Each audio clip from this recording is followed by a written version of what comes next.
Hello and good afternoon and welcome to this watch along. It is Wales taking on Italy in Rome. Very, very exciting, of course.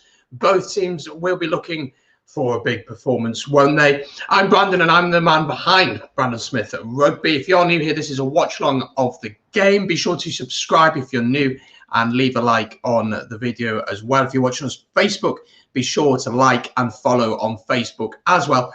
And of course, as always, do get your thoughts in the chat. Really eager to hear your thoughts on this game as Wales travel to Rome to face, of course, the Italians. How are we all doing this afternoon? Do let me know in the chat. Let me know who's here, who's watching, where you're watching from.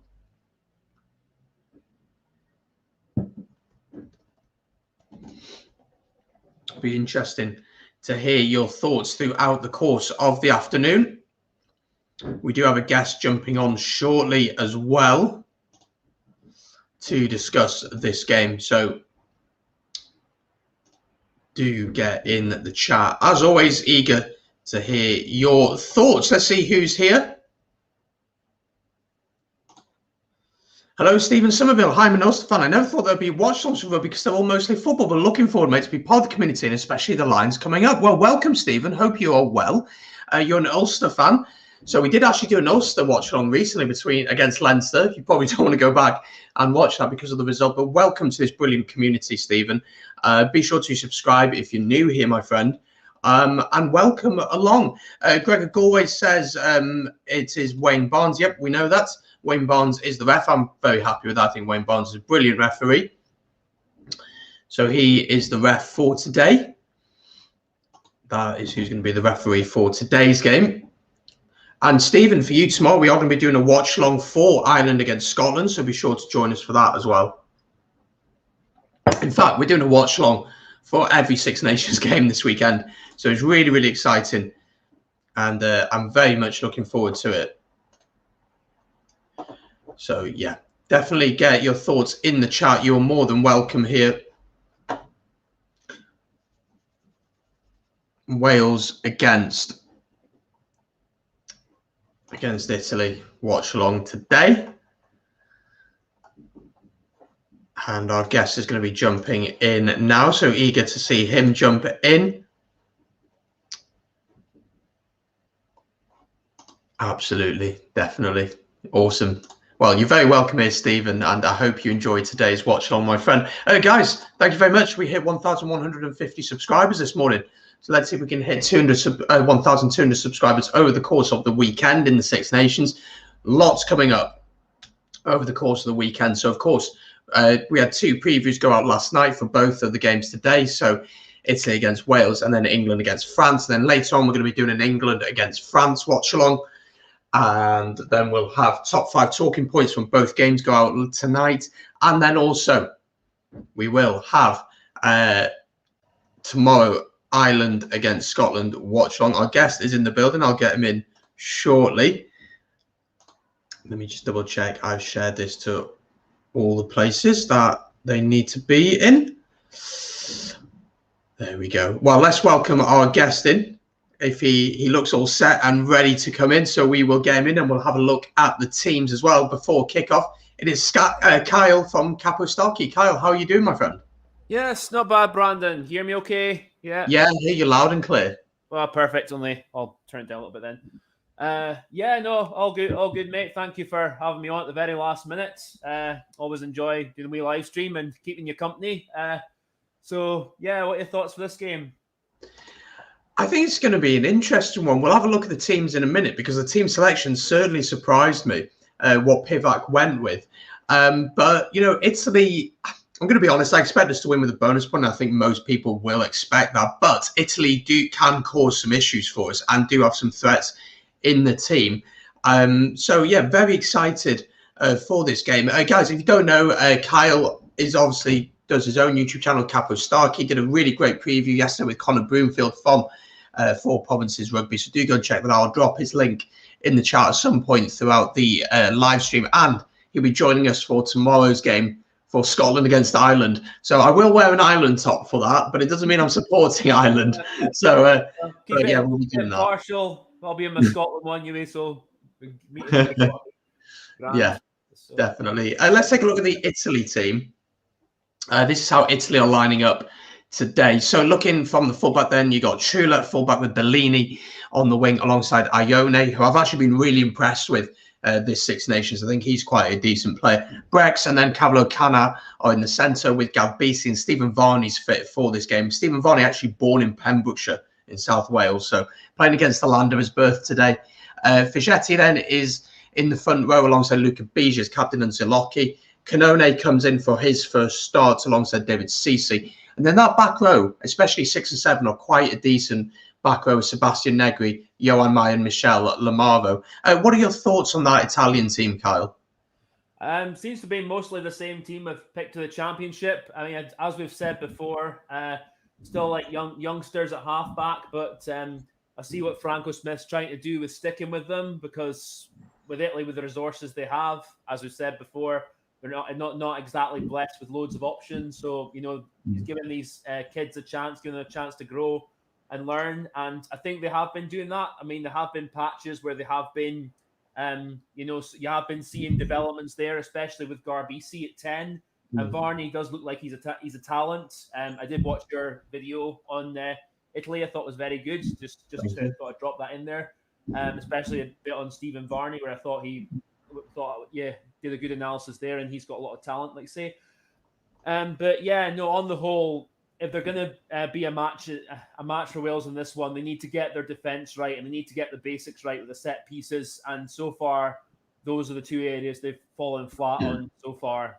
Because, I mean, again, you just look on paper, like compared to the other 5 nations, they're still far behind. And when you've got that, you have to, at the very least, be difficult to play against and be like absolutely nasty at the breakdowns within the law, of course. Otherwise, you're going to be in for a long afternoon. Yeah, I agree. I think this Italy team has a lot of talent, but there's still lots for them to work on. Let's take a look at the Wales team. Very surprising the way that Pivac's gone with it, but I can understand the idea behind it. So starting at fullback, then Liam Williams starts at fullback with Louis Rees-Zammit and Josh Adams on the wing. Jonathan Davis and George North are in the centres. 10 and 9, then Gareth Davis comes in for this one. Kieran Hardy ruled out for the rest of the tournament, unfortunately. So he comes in, as well as Thomas Williams still being out, and Biggers at 10. And then in the front row, you got Wyn Jones, Ken Owens, and Thomas Francis. I think he's pretty much settled on that front row now, with Corey Hill coming in for Adam Beard, and Alan Jones, of course, is captain. Navidi, Tipuric then, and Faletau complete a very, very, very talented back row. Were you surprised with how little change we saw from Pivac, or do you think he's trying to go with his continuity and keeping the momentum? Do you think that's what he's aiming for?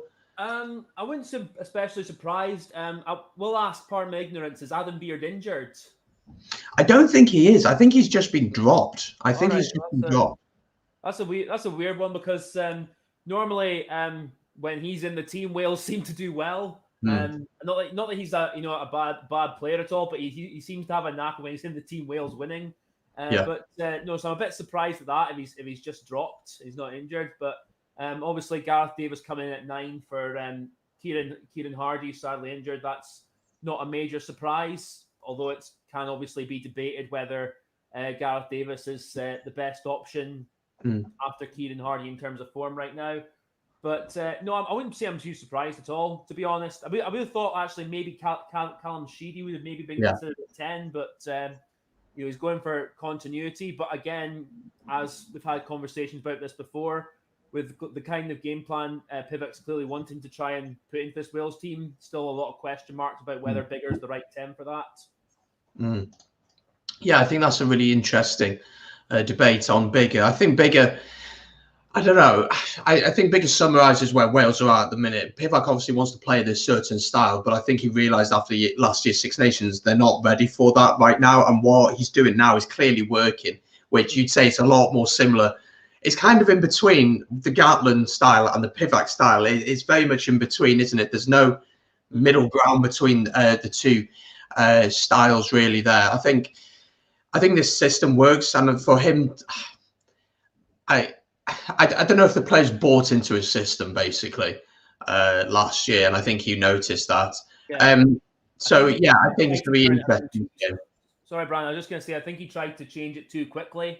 That's part of the problem, because you go from Gatland style to that style. It's like, sort of almost chalk, completely different. So it's like something that you needs a bit of time to build. That was, I think, the bigger problem. Yeah.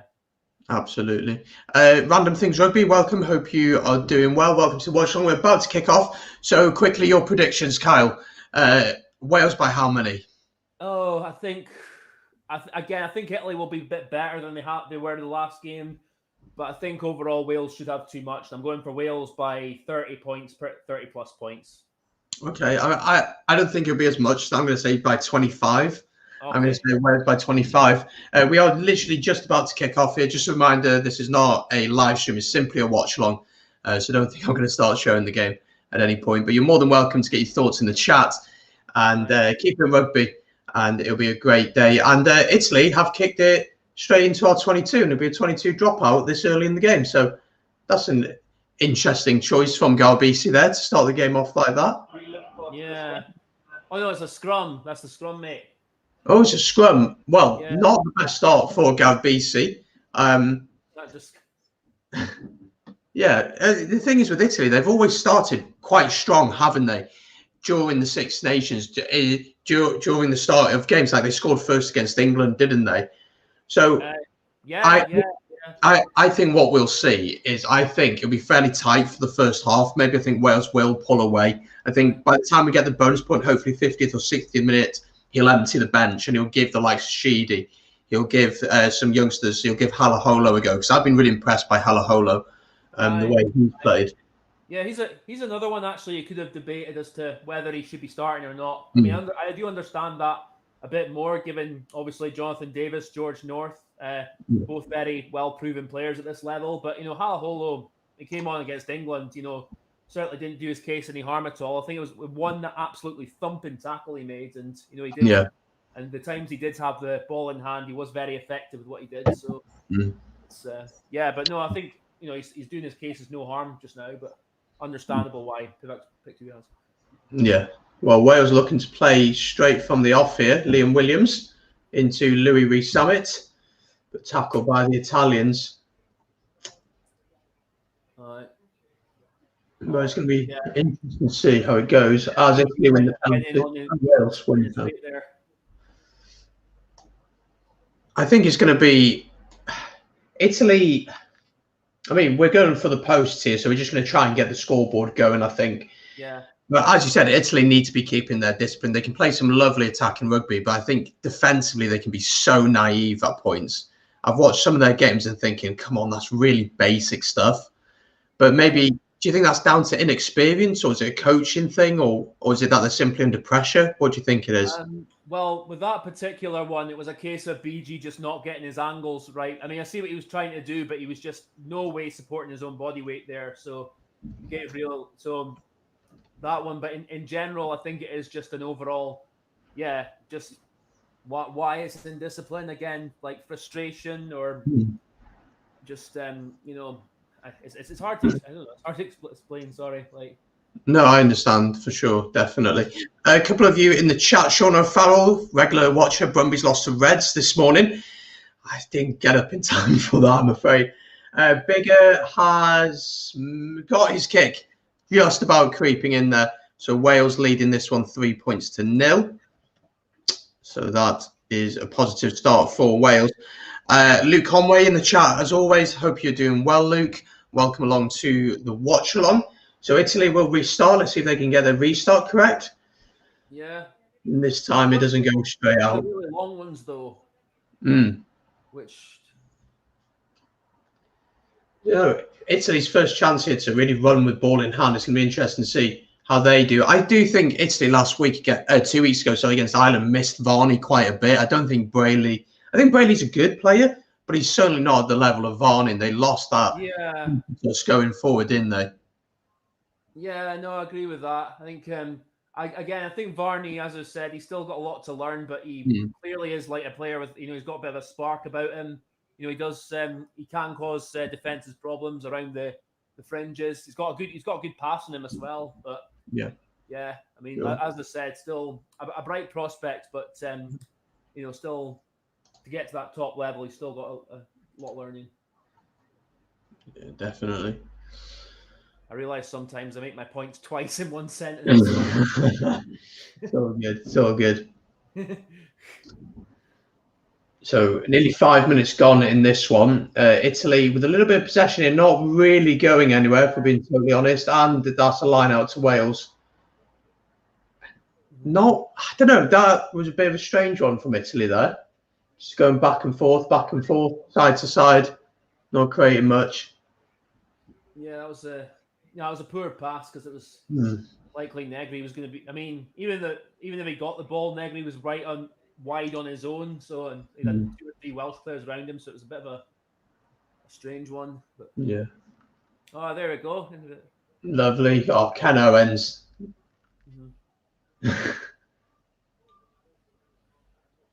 Can I ask what you think of the? Again, this is depending if the Lions tour is going ahead or not. But what do you think of the Lions 7 shirt? Because I would say Justin Tipperick is certainly not doing his cases any harm at all. I'm biased, so I'd still put Hamish Watson above him. But what are your thoughts there?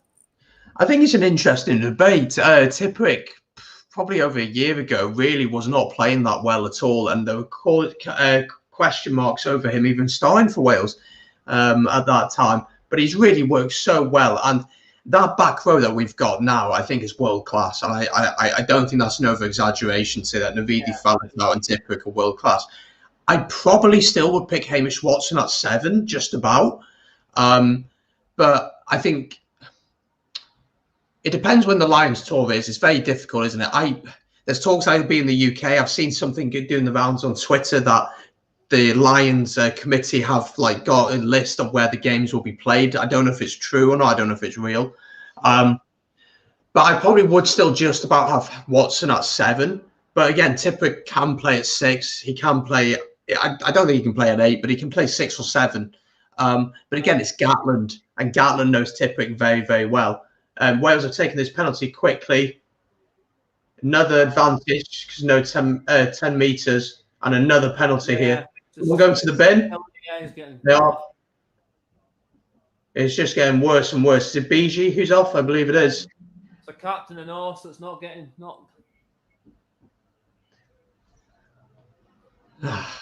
But there we go. Freddie Clark's in the chat. Hope you're well, Freddie, as well. Freddie thinks Watson should be at 7. You'll be in Kyle's good books. But yeah, so Luca Bigi's in the bin here. 7 minutes gone. I mean, the problem there for him, of course, is that Gardet's taking it quickly. What do you do in that situation? Do you take the man out, or would you let him go and run through and score? It's not. The thing is, it's not like the. I think in that situation, you let him go 10 meters because it's still far away enough from the try line. So, and the defenses were all there, so I don't know what they were doing by stopping 10 like that. But yeah. Hey, well, I think are they going for the points here? I'm not too sure. Let's have a look. What they are looking into this. Being really slow. They are doing replacement swap, so it's a scrum, I believe. Wales going for the scrum here. This is like the worst possible start for Italy, though, isn't it? Italy would have wanted to be competitive in the first 20 minutes at least, maybe get a couple of tries, but just so ill-disciplined. And I mean, that's the other thing when you've got when you look at, as we were talking about earlier with the caliber of players, when you have to, at the very least, get your discipline right, and that's part of being harder to play against, and they're just not helping themselves at all right now. No, definitely not. We will get to the debate. Sorry, man. Sorry, Brand. I didn't mean to interrupt you there. No.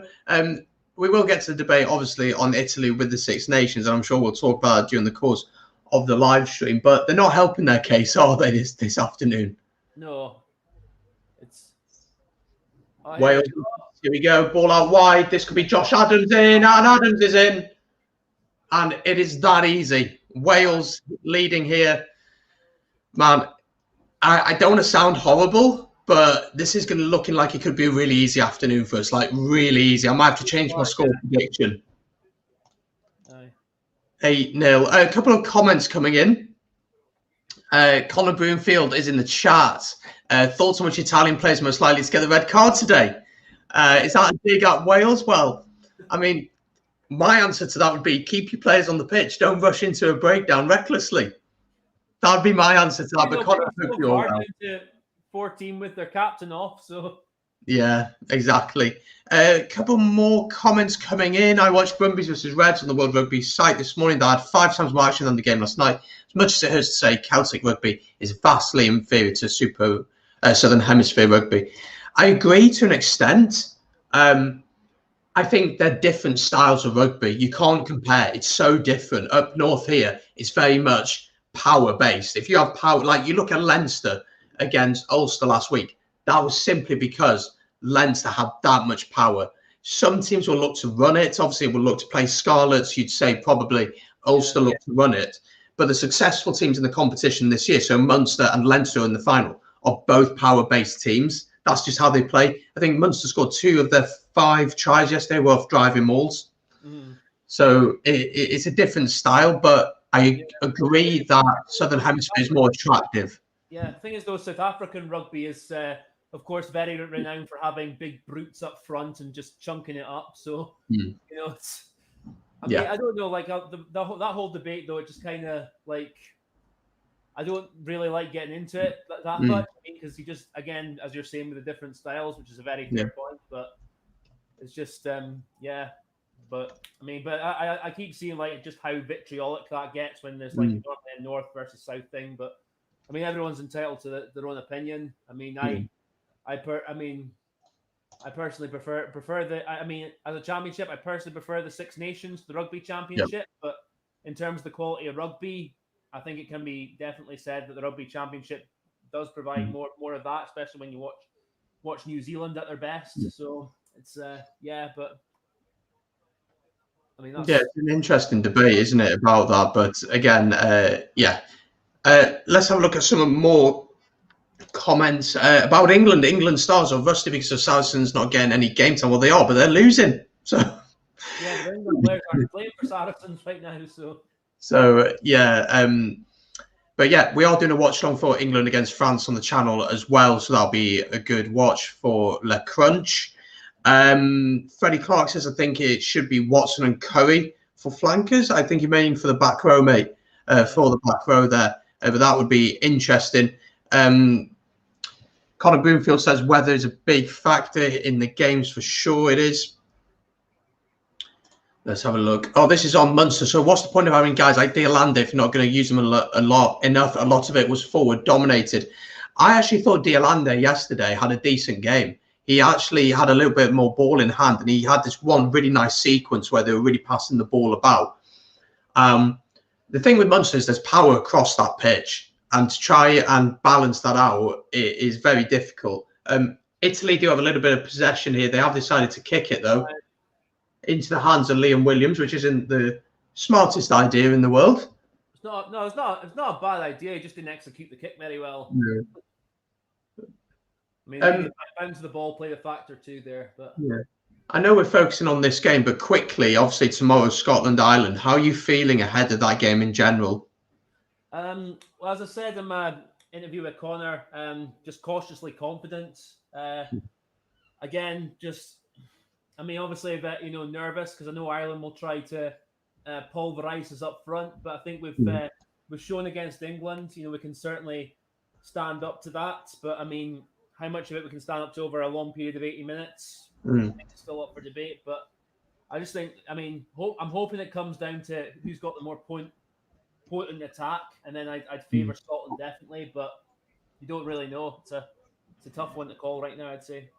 Yeah, I think it's going to be really close between the two teams. There's a preview going out on my channel later today after all the actions happen. And then, as I said, myself and Kyle will do the watch along tomorrow for that game. But it's going to be an interesting game, that one. Bit of a stoppage in play here. So what would you say about England, France then? At Twickenham, do you think that plays a big part in the game or not really? Well, with no fans there, again, it's like I don't know. Again, with no atmosphere, like really from the fans, it's a lot harder to say how much that plays a factor. But yeah, I just think more in terms of how both teams have done. I think England are going to come out fighting and a lot better prepared than they have been. But how much of that will be enough against this French team. And also, it's important to take into the factor how have the French team reacted after their COVID outbreak. You know, what's the response going to be? How are the players who had COVID? How's their health going to be? In general, there. I mean, I'm sure it'll be okay, but you don't know how much if there's after effects there from that. So it's going to be interesting. I mean, I still think France are just about favourites, but I think it will be a lot closer than a lot of people are thinking. I know you predicted by France by about 10. I think it's going to be a bit closer than that. Yeah, I think it's going to be. The problem was when I did the preview, I didn't realise till after I'd recorded and edited everything that England were actually at home. I just hadn't read it right. So I was like, it kind of skewed away. But at the start, I just said that. I didn't realise that. But I still backed France to win, maybe by not so much. Wales are attacking the advantage to Wales inside the Italian 22. As Liam Williams picks it up and spreads it out to Josh Adams. Oh, is he not quite. I mean, Italy's defence is pretty shambolic, if we're being totally honest. All over the shop. I mean, the fact that he's danced past 3 guys and they've hardly laid a glove on him. I mean, we could get the bonus point in the first 25, 30 minutes at this rate. This is going to be a try. There's massive overlap. Faletau in the corner, try for Wales. It's another try. And I hate to say it, but this Italian defence is awful. It is awful. It's so, so bad. I know they're down to 14 men. I understand that. But this is shambolic from Italy. This is shambolic. There's an interesting few points here. Here's the thing. If Wales win the Six Nations, it'd be down to one simple thing. None of the other teams have learned from their past mistakes. And then this one, Wales didn't really have to get better. I disagree with that. I think we've got a lot better. I think we've got better. Yeah, I do agree with that. Of course, one could argue with regards to luck in the first 2 games, the two red cards, and all those questionable tries in the game against England. But I think overall, Wales were still the better team in that game and deserved to win as they did. So, I mean, yeah, I don't think that's entirely fair to say. I think I have definitely seen improvements from Wales from last year, certainly. As I've said to you before, getting Gethin Jenkins in as defence coach has certainly tightened you up there. And he certainly, I mean, I just noticed like a lot of, I'll say it, a lot of Sean Edwards style defence with the way Gethin's clearly coaching your defence right now. I'm seeing a lot of that. I'm just like thinking that. So, I mean, from Wayne Pivac's point of view, that was a shrewd appointment getting him in. But also, but also, like I see like a lot better balance to Wales's play overall than last year. So I'd say Wales, have been improving, but you can't disagree. There's been somewhat a bit of luck along the way. No, I agree. There has been, although I do believe the 2 red cards were red cards. I do think that they were. Just a quick comment on the Ireland game. Earls is lucky to be starting against Scotland. Getting on a bit, Keith Earls now. He's been playing for a long, long time.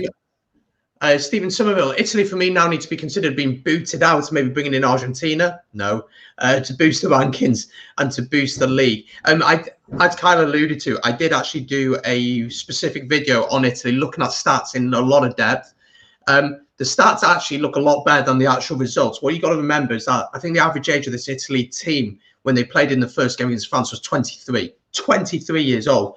And the resources that the other countries have compared to Italy, there is literally no comparison. And for a country that is dominated so much by football, it's just a fact football is the biggest sport, as Wales are attacking here. I dropped it. So close. But the problem with Italy is over the years, when something hasn't worked, they've hit the reset button and started all over again. They need to have a form of continuity, I think.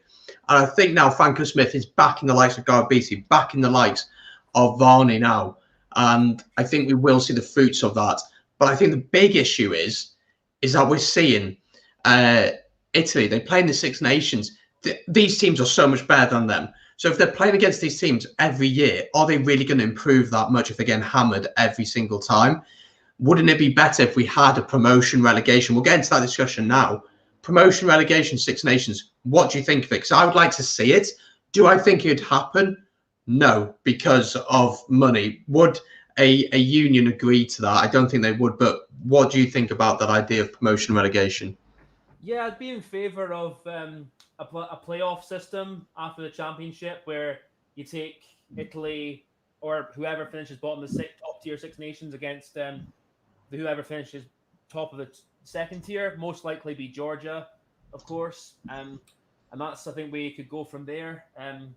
But again, the thing is, I also have the I don't want to say fears, but the sort of like assumption that after a while it might get stale if it's just going to be between Italy and Georgia all the time. If it's like always going to be a swapsy, and also you've got to consider Georgia's resources as well. It's like still not on par with the Italian resources overall. Yeah.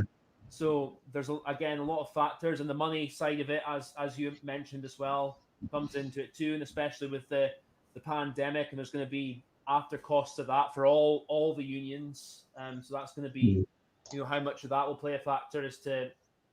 I mean, I'm not an expert in finances as to like whether it would balance the books, bringing in a promotion relegation, all that stuff, just broadly speaking.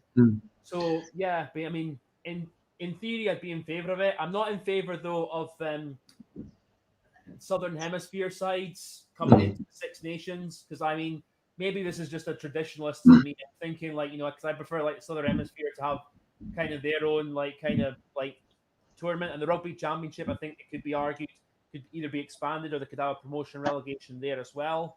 That's something that could be argued definitely, but I think we should stay with like more Northern Hemisphere this side and more Southern Hemisphere that side. Some might disagree with me there. I might get called a bigot by some for that opinion, but that's just the traditionalist in me. No, I agree with you. I think the whole idea, I am very worried about this whole CVC thing, about seeing the South African teams joining the Pro 14. For me, that's just really saying that in a couple of years down the line, they're really going to want to get South Africa into the Six Nations. I mean, the Six Nations, I'm 100% confident of this, makes more money than the Rugby Championship. Without a doubt, it makes more money. It's probably the most watched competition, annual rugby competition in the world over anything else. And the only thing that rivals it really is the World Cup when that comes about. So to have these teams of the Southern Hemisphere come in is not something that I particularly would like. But again, I think the whole idea of kicking Italy out is just stupid. It doesn't solve the issue. And again, it'll just create more of an issue for the second tier nations. Stephen put a really interesting comment here about Fiji and Samoa. Wouldn't be too bad in the Six Nations. But again, it doesn't make sense to put them in there. Fiji are in talks actually now about putting a Super Rugby team into Super Rugby that's based in Fiji, which will be massive for the country. Wales are attacking it. We will keep an eye on this. But for Fiji and for the development and for players to feel like they can stay in Fiji instead of heading to France, that makes it easier then for the national team to pick their players. Because Fiji, they're so talented. You think of Semi Radradra. How good is that guy? You think of some of the players down the years who have played for Fiji and the flair and the skill. So they have a set team in their country that they can develop talent, have an academy, etc. like that, show a pathway. That's massive for that country. Maybe having a team from Georgia in the Pro 14 would help Georgian rugby. Or maybe potentially, I don't know, like, it's weird, you look at the Pro 14, so I'm rambling a bit, but Benetton this season in the Pro 14 haven't won a game all season. But they've been really close in a lot of games. They lost against Munster by 2 points. We beat them by a couple of points. I know they went up to Glasgow and lost very narrowly. They lost to Zebra. And speaking of Zebra, Zebra have actually won 5 games this season. So that's an improvement for them. So the whole idea of kicking these countries out doesn't make any sense to me. You've got to look to build. It's a process. It's going to take time. It's hard work. But as Gavin says here, Tier 2 is way too easy for Georgia. There needs to be a pathway for these teams to improve, in my opinion. So that's my spiel on that situation as such. Yeah, I mean, the thing is, I actually so I agree with that point there, because I think I think they have been with the autumn internationals. Granted, obviously that didn't happen last year, but in general with the autumn internationals, they have been getting more games against Tier 1 nations, and they're still showing they've still got a bit of a way to go to get to their level of competitiveness. But Wales have scored here. Ken Jones. I know, we're 20 minutes in here and we got 3 tries. Sorry, carry on. No, I was just saying with that I generally agree with that with regards to Georgia. It's a stepping stone, but again, it comes back to the whole thing about the resources and what can be financed for what are considered tier two nations for them to get themselves into position where they could be more competitive in future. But how long that will take, again, I can't really say. But also, you say with Fiji, I totally agree with you because of the talent they have. But also, you could say equally similar of Samoa, maybe a little bit less Tonga, but Samoa and Tonga, because I mean those three nations over the past few decades have, for the most part, been shafted, or they've had their better players go to New Zealand and taken from there. I mean, I know Eddie Jones has joked about this before. It's like, oh, New Zealand, you've got the best academy there in Samoa, Tonga, and Fiji. But no, he's not. I don't think he's entirely wrong there. No, I don't either. That's been happening for ages, and I think also that it used to be that caps weren't a thing when internationals were played against those countries, which I think is disgraceful. But I mean, I'm hoping like there is a sign the tide's turning now, and especially with how well Japan did at the last World Cup for, again, what are considered tier two nations, like that they could be a route for them into the, as you say, in the Super Rugby, and then the Rugby Championship from there. Again, there could be an argument with a promotion relegation there, or you put Fiji and the 3G Samoa, Tonga, Japan in the competition, how that would work. But it's something that can definitely be debated, I think. Definitely. So Wales leading here, 22 points to 0, 3 tries. I mean, it's been very, very dominant from Wales. Italy, we've got to be honest, have been very, very poor. If you're new here, do subscribe. We've got lots of watch-alongs coming over the weekend. We're covering all 3 of the games. It's free to do and helps grow the channel. I'm joined by Kyle from Capo Starkey, so do check his channel out as well. I mean, we're halfway through this first half. Realistically, how do Italy go about this next 20 minutes? Just try and keep the ball, I'd say. Just be patient with the ball, be disciplined, like, just keep going through the phases, and again, and gaps will appear, because at the moment they're doing a bit better in this passage of play, but they're just trying to force it too much when they have the ball. Then they make a mistake, and when they don't have the ball, they just look absolutely all over the place. So I think for Wales it's been too easy, hasn't it? It's just been very, very easy. It's been very basic rugby. It's just been draw the man in, play it out, one play it out, play it out, play it out, and we're scoring in the corner. But Italy with a bit of possession, but it's 22-0, and I think that's the first or second time I've seen Alan Wynne-Jones have an impact in the game, which is, I mean, he's probably has before, the type of player he is, but just apart from a few lineouts, first notable time I've seen him. Yeah, I don't do anything. An Italian is down here. We'll keep an eye on that. But it's interesting, in the video I did about Italy, looking at them in depth, looking at their stats, they dominate possession, they dominate time in the opposition 22. They just don't score. They're not clinical enough, and that's the big issue. Like, they're dominating here in possession now. I was about to say they're not going to score, but no, my luck, they'll go and score. But they do have an advantage here, actually. But they don't really look like scoring, really, if you're being honest. They just go back and forth, back and forth, back and forth.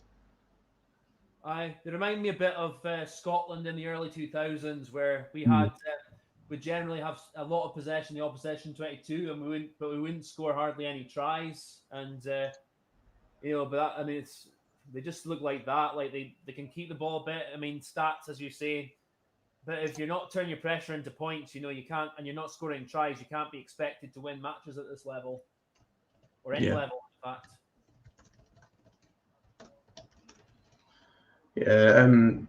Just getting some treatment here. Not sure exactly who it is for Italy. Maya, yes, it's Maya. He looks like he's going to be going off here, which is a shame. But as he goes off. So, Wayne Barnes is checking something here. I'm not sure what he's looking for. Is he looking for a high tackle, potentially? No, that's fine. There's absolutely nothing wrong with that. Aye. But then again, No, that looks okay to me. That's fine by me as well. I don't see anything wrong with that by Bigger. No. No, I think that's all good, isn't it? To be honest. It's okay.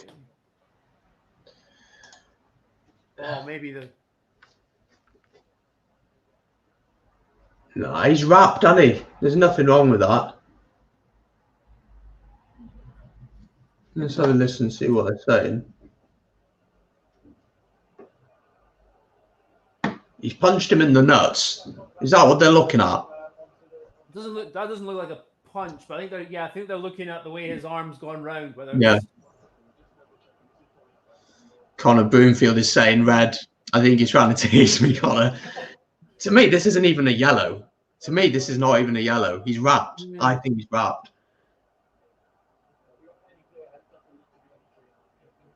If this is a red, then I give up.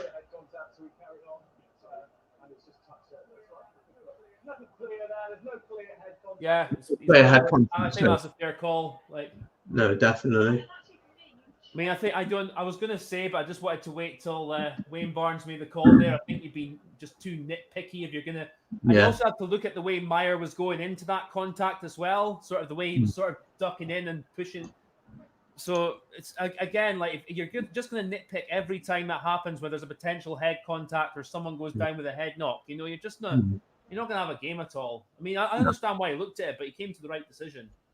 Yeah, definitely. No, absolutely. I do like Wayne Barnes, though. For me now at international level, he's probably the best ref in the world. I think his communication is brilliant on the pitch. But again, the problem is now they have to check everything. And it's good that they're checking. I 100% agree with that. But with that, he's clearly wrapped. There's no issue with it. Meyer's gone up high as well. So for me, there's nothing wrong with that at all. You want to be careful with complimenting Wayne Barnes, because there might be a few viewers who disagree with you there. No, I honestly think he's the best in the world. I think his communication. Especially Irish viewers. You always know what he wants from you as a player. He will always tell you if you're offside or if you're going into work that you shouldn't be going to, or you're going in, or you're trying to release your binder in a maul, he'll let you know and he'll give you that opportunity to rectify it. Yeah. And that's really important. He doesn't just blow straight away. He lets you know what you're doing. Yeah, I mean, I've always had a general respect for him, and generally do like the way he talks to teams and makes things clear. I mean, I think he's like his style has had an influence on me somewhat. Maybe I don't even realize it sometimes, but I mean, he does have the odd howler and makes the odd mistake. But every referee does. Every referee at the end of the day is human. We all make mistakes. But no, I think he is. I think he, is. I would say he's probably the best out there right now. Definitely. Well, Italy have settled down a little bit here, but still conceding some penalties. Their real discipline isn't great. But Wales will be looking to wrap up the bonus point by half-time, you'd think, with 14 minutes to go. And we will look at the bench after half-time to see who could be coming on. But it's been very, very easy for us. It's been so easy. You think it's always it's always a difficult one. I mean, I know we're talking about whether Italy should be in the competition or not, but it's always difficult. I mean, I always find difficult doing reviews for Italy, because I kind of just think it's so kind of one-sided. It's I don't know, just think, what more can I say? I don't know if you're thinking similar there. Yeah, I mean, they're not helping themselves, are they, in this game? I just seen on Twitter that Andy Powell, the guy who stole the golf cart, tweeted how bad are Italy. And I agree, they've been awful this game. But I'm not saying we've been good, but I don't know. They're just all over the shop. I mean, their defense, they've clearly lost their heads. They've lost their heads after that first yellow. Absolutely lost their heads. They've gone. It's gone. They didn't really come in with their heads to begin with, because there's 2 early penalties that just gave away needlessly. But one worrying thing I do think about this Italian side that I've noticed in the Six Nations is that when they have lost the game, not that they give up, but it's the same attitude there. It's the same effort there. And I'd argue that it's probably not. Lovely ball inside there to Corey Hill. Has he hit the touchline? No. 2 meters out. Yeah, forward pass there. Forward pass, but coming back for the original advantage. I mean, Italy need to be careful here because you could be looking at another yellow for Italy here if they're not careful. I mean, the amount of penalties is really beginning to rack up. I've got another head knock here. Yeah.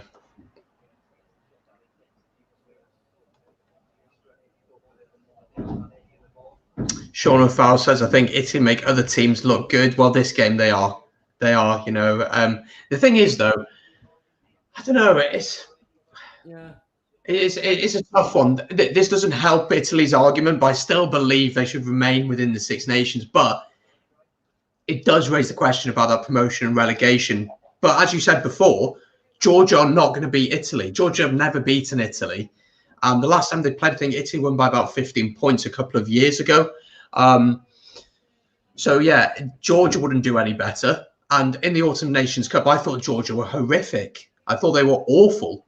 So I don't see how Italy would Georgia would improve this competition all that much. The best thing about Italy are their back row forwards and their 9. Yeah, Varney is good. That back row is decent from Italy. And again, they are missing a lot of big players. So players just Jim Pelledri's out injured. Bram Staines out injured. Obviously, Matteo Minozzi decided not to be involved in this year's competition because he didn't want to commit to the COVID bubble. It's a shame Josh Adams didn't feel the same way at the start of the tournament. But yeah, they are missing a lot of players. But again, this team is so young. But they are playing piss poor today. I have to be honest about that. Yeah, I agree. But I'm just going to the COVID bubble question because it was found that the French team, depending on which reports you read, with their COVID outbreak, that they did actually break the bubble because Fabien Galtier went to see his son play a rugby match. Yeah. The French, and apparently there was a lot of sources said that the team, when they were in Rome, went out to buy waffles somewhere. So they've not been punished for it. I don't know what your thoughts are on that. It's just typical, isn't it? Here we go. Try.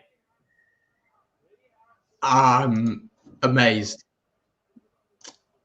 Bonus point in the bag, and we're half an hour into this one?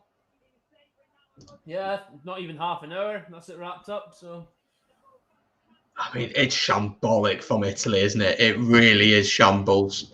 27 points to 0. Oh, Alaman Jones was being a wee bit of a sly there. But Wales leading here. It's if you have not yet subscribed, 22 of you currently watching, do hit that subscribe button. It's free to do. And we got lots of watch-alongs coming up on the channel over the next few days, and previews dropping, and match reactions, etc. are going to be dropping as well. Gavin says Georgia are currently a lot better than Italy. I disagree. I don't think they are much better. Although at this rate, maybe they are much better in this current situation. But yeah, I think, biggest hit the post there. But at this point, I mean, Georgia played today. I believe they played today in the European Rugby Championships. I didn't catch the score of that. I'll try and find out what that was. But as Leonardo says, Georgia aren't better than Italy at all. They really aren't. They're certainly not better than the Italians. The thing is, though, if you put them together, put them in a playoff situation. I mean, right now you would still say Italy would be the favourites, but down the road, it's possible things could change. But I do think, as I said earlier, that idea could go stale quickly if it just turns out to be Georgia, Italy all the time that are playing it. Yeah, definitely. You can also look at it from another angle, that it could encourage Italian rugby overall to buck up their ideas a bit and improve, which would take a number of years. It won't be an overnight fix. And the same with Georgia, and that could in the long run it could work really well. But I think we'd have to go through a period of patience and accept it's going to be, the idea of it's going to look a bit stale for a while, but long run it could work If that makes sense. Not to compare it's Scotland to Italy, but there's a period where Scotland were struggling, weren't they, in the Six Nations? You'd always finish 5th, but now you're up to a point where you are competitive and you're going, as you said, against Ireland. I think most people would say you're favoured. So what do you think were the big changes that you saw in Scottish rugby that enabled you to become more competitive, do you think? How many South Africans, New Zealanders we recruited and all Aussies. Partly that, but all the other nations have been doing that, so I'm not going to. No, we've got a lot, but I mean, I'm not going to say it's entirely. We've got a lot as well. We've got quite a few. So I think I think a big reason for our improvement was getting in Vern Cotter when we did. He certainly put a lot of his experience and his nous into the team, and actually got us playing a brand that meant we could be competitive with teams. And also, I think with Glasgow and Edinburgh improving in the Pro 14 with Pro Rugby, whatever you call it, as well. And Glasgow obviously winning the Pro competition in 2015, I think has helped a lot as well. And but overall, there's still a lot of issues with grassroots rugby. Albeit I understand the current pandemic, a lot of grassroots are on the same boat right now, so it's hard to gauge. But I mean, there's still a lot of problems with regards to actually keeping kids interested in the game, and we've had our problems with the borders being axed when they were, and the borders in Scotland is the main hotbed of where we produce our players, and now that's because there's not really a professional field there. Most of them are now going to Glasgow or Edinburgh, and because there's only 2 teams, then there's only going to be a certain amount they'll pick from. So it's that's not been helpful. But I mean, I'm seeing that was when we weren't so good, but I'm seeing improvement just with that and the quality of player we're actually bringing through. But there's still a lot to improve on, and I've got a few gripes with the SRU. I'm not going to go into great details here on that, but that's just where I'm at with it. Yeah, it's an interesting debate about obviously potentially having a 3rd region in Scotland. I'm going to be doing a video with that with another Scotsman over the next few weeks about the idea. Brilliant rip there from Jonathan Davis. Go on, Louis. Louis Rees-Sammit's had a quiet game, hasn't he? Not really had much ball in hand, but our tries have all been from 5 meters out. We've just powered over, had the overlap. Yeah, that's it just says a lot about how easy it's been for Wales so far. Not really. Yeah, Italy knocking the ball on there. I thought Tipuric was about to kick that then. He got the ball and he stopped for a second. I thought, why is Tipuric going to kick? There we are. Is that forward? I think this might be forward. I'm not sure. It might actually be forward. Yeah, he's going to toot of his whistle. He's going to check that. I thought it was. Yeah, I thought it was forward. But again, it's just too easy, isn't it? This Italian defence just don't set themselves, just don't sort themselves out at all. And it's very, very concerning if you're an Italian fan because they've been really poor today. We have to be totally honest. They have been really, really poor. Yeah, they are going to check this one, but I think this is forward. My immediate reaction was this is forward. Yeah, I thought it looked dodgy. So let's have a look what the referee and the TMO say about this one. All right, that one's okay. Bigger. Yeah, it's miles forward, isn't it? That's not going to count, unfortunately. Yeah, quite right there.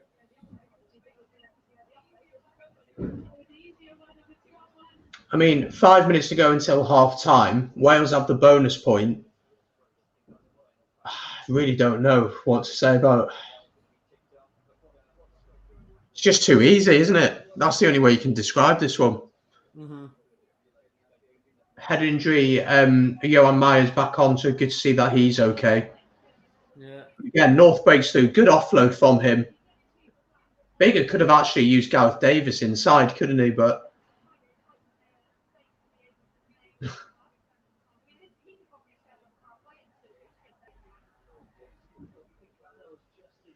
this game is a little bit ridiculous. Oh, interesting question. What's your thoughts on if a Club Rugby World Cup happens? What would be your thoughts on that? We see in football, obviously, with the FIFA Club World Cup, so the winners of the European Rugby Championship Champions Cup would play against the winners of Super Rugby. And I don't really think there's an Asian competition, really. Maybe the winners of Major League Rugby join in as well. In that, maybe, yeah, that's how it'd be. It'd be those 3 teams. Would you be in favour of that? Maybe throw the Challenge Cup winners in there as well?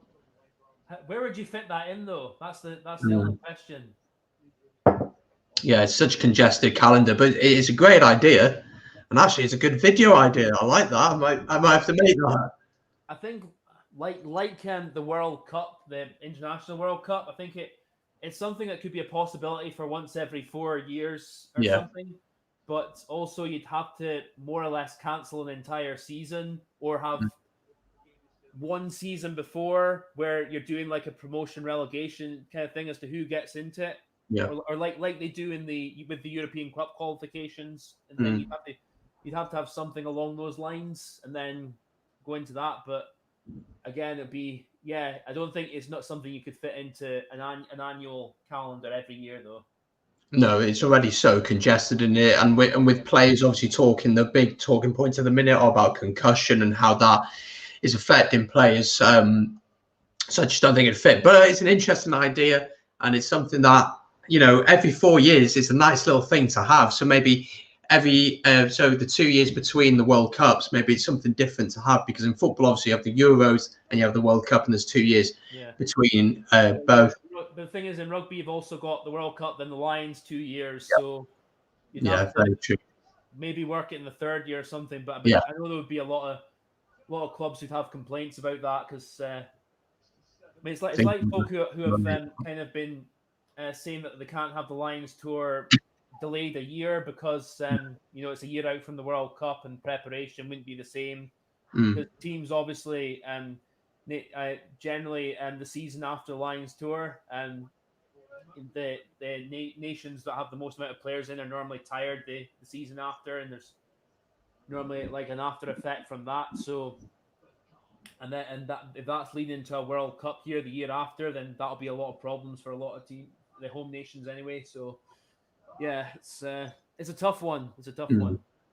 Yeah, it'd be interesting to see it. Let's see if Wales can get their 5th try of the game. 2.5 minutes to go at the Stadio Olimpico. Bonus point wrapped up as Faletau storms down the wing. Wales actually have had some nice little patterns going on today that I've been that I haven't seen enough of from us. Just little pop passes here and there, different things, different runners coming inside. I've seen Faletau out wide, Tipuric involved a lot more.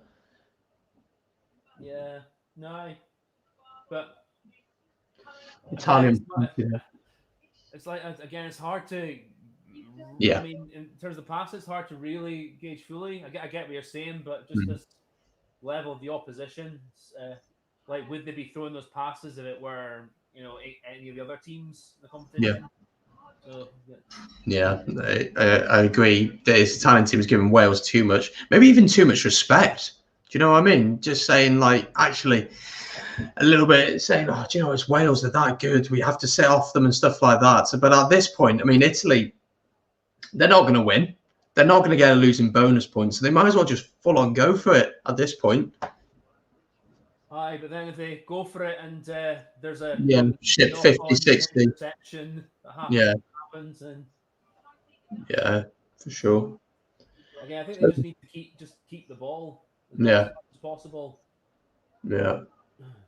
So the last minutes of the first half. If you've not hit that subscribe button, guys, please do hit the red button. It's free to do. Keeps you up to date with everything going on the channel. And we will take a quick 2-minute break at half time because I'm dying for a piss and I really need to go. But then we'll be back to discuss the first half, have a look at some stats, and obviously watch the second half as well. As well as that, there is a France against England watch along live this evening. So going live at about 4:30 with kickoff at 4:45 for that one as well. Sean O'Farrell says on the World Club Cup, if they do a year that the Champions Cup does not happen, they could fit it in then. I say it will mostly be teams from Super Rugby, Pro 14, Premiership, Top 14, Top League, and MLR. So maybe the winners of each of the top teams. Italy are attacking here. First real break we've seen from them, and the pass from Barney goes forward, And that pretty much summarises Italy's half, really. Aye. Right then. I get where Sean's coming. I get where you're coming from, Sean. But again, you'd have to kind of find a way of cancelling every calendar there and get them all fitted in a way that works for everyone, which is going to be incredibly difficult. So yeah, indeed, it is half time. Wales leading 27 points to 0. I mean, it's been very, very easy for the Welsh. Bonus point in the bag. Be interesting to see if we see any changes. Myself and Kyle are going to take a quick 2-minute break. Be sure to be subscribed, like the stream, and keep the conversation going in the chats. Ask some questions, and we'll get to them at halftime. We'll be back in a second. See you in a bit, guys.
So there we go. It's half time down at the Stadio Olimpico. Wales leading this one. Geez, 27-0. Bonus point in the bag. We watched the first half together. Hope you're all doing well. If you've not yet done that, do hit the subscribe button. It'd be great to have you join the brilliant rugby community that we are building here. Get your thoughts, get your questions in for half time. Be really interesting to hear what you make of that first half. We are, of course, joined today, as I have hiccups. We are joined by Capo Starkey, Kyle, from his channel Capo Starkey. Brilliant channel. I will drop a link into the chat now for his channel. Do go give him a subscription if you've not yet done so. Kyle, thoughts on that first half? Is it a case of Wales being good, or is it a case of Italy being poor? Is it a bit of both? What do you think? Bit of both, but it's tells a lot when you've wrapped up a game and Ken Owens is chasing a hat trick of tries. But no, it's just been too easy for Wales, hasn't it? Again, as you mentioned during the match, like some moments where you've seen little improvements with pop passes and offloads. But again, how much of that is like Wales being good and Italy being poor with how they're tackling there? But no, as I say, Italy's defense just looks absolutely all over the place. They just can't seem to get any ground anywhere, and Wales just dominating every department. So it's pretty easy Ozzy, I'd say.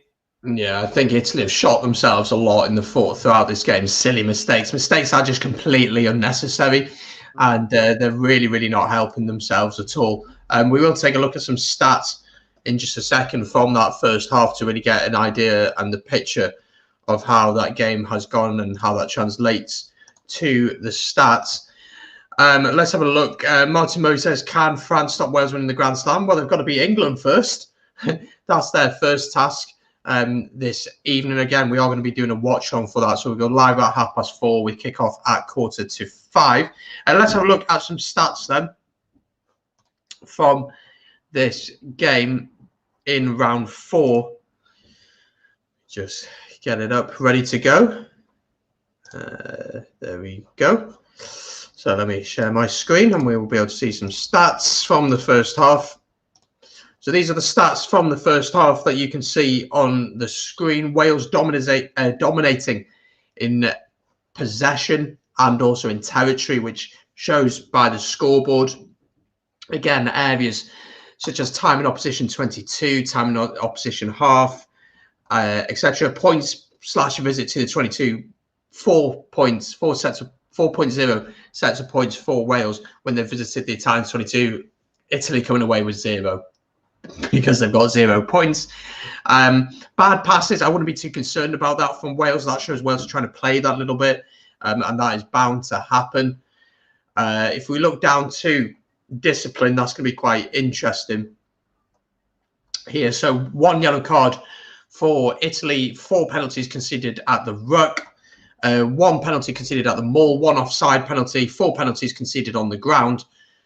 So Italy just conceding a heck of a lot of penalties, and that has been their big issue of the match so far. So Italy very, very poor in the first half. We have to be honest about that. What is the message that Franco Smith says to his players at half-time? Is there anything that he can say, or is it literally just shouting at them for the next 20 minutes or so? As I said during the first half, just keep the ball. Really, don't give anything cheap. Yeah, I mean, because they have had the one like kind of little bit they can take is they have had a couple of moments where they've had phases where they look like they've started to build something, but again, it's broken down. So it's just a case of just being patient with the ball in hand, really, and again, cut down on the silly penalties, and don't commit to the breakdown if you don't need to. If you know you can't win the ball, and if you after you made a tackle, if you get caught on the wrong side, make every effort to make sure you're not interfering with the ball at all. I know sometimes you can get unlucky there, but you have to do your best. And yeah, that's all I can say. All I can say really, because defensively, that's something I just don't think you can fix in 40 minutes. Just because that's something like they need to get someone like a Sean Edwards in on defense, or someone you just because I don't know. I know Alessandro Troncon's on their backroom team, but I have no idea who if it's him or somebody else is operating the defense, because whoever it is just doing a truth be told, shambolic job at the moment. So yeah, Yeah. that's all advice I can give really, and just hope Wales maybe have a slip up too, and if Wales throw a loose pass or a loose kick, try and capitalise. Yeah, it's been really defensively poor from Italy. The second half is not far away. Again, this is just a watch along. I'm not showing the actual game because I don't have more money than the Guinness Six Nations, surprisingly. So do hit the subscribe button as you grow this rugby community. I thought it'd be interesting actually to have a look at both benches to see who could come on. Obviously, we're going to know a lot more about the Wales team than the Italians. Let's have a look at Italy, who they could look to bring on. The reality is, there's not all that much there, is there? Maury can play in the centre. Obviously, Padovani can play across the back three. There's not really anyone that's going to come on and you think, all right, he's going to have a big impact on this game, is there? Well, and Banda's on his day is a very good back row player. But I don't know. Again, with regards to the impact he can make, if you're so far behind the scoreboard, I'm not sure. Might win a couple of turnovers, but aside from that, I'm not sure what else he can really bring of great effect. And the same with just the same more or less with the rest of the bench. I mean, there's some all right players there, but if they're so far behind, it's going to be a long road back. It is indeed. Let's take a look at the Wales bench then. Let me get rid of that banner there. I think we are going to see a lot of changes. I don't think we'll see anything at half time, but I think about 50 minutes, that's when Pivac starts to bring the changes. I think Sheedy will get half an hour. I hope he will anyway. Get a decent run. It would be nice to see Halaholo given a good amount of time in the centre. And seen with ball in hand, we've seen him play really well defensively, but we haven't seen all that much with ball in hand from his perspective. So we'd hope to see him come on. And maybe it'd be nice to see Leon Brown come on as well, a youngster, and Aaron Wainwright as well. So we will keep an eye on that. On the TV, they, of course, are talking about the second big game of the day. That is England against France. So we'll be doing a watch-along. In England. Yes. Well, less is said about that, the better. I will be doing a watch-along for that. England against France. I know France against England. It's not that. It's England against France. But a live watch-along. Coverage starts at 4:30 here on the channel with kickoff at 4:45. So do join me for that. Subscribe ready for that as well. As my light has just fallen down. And let me just pick that up.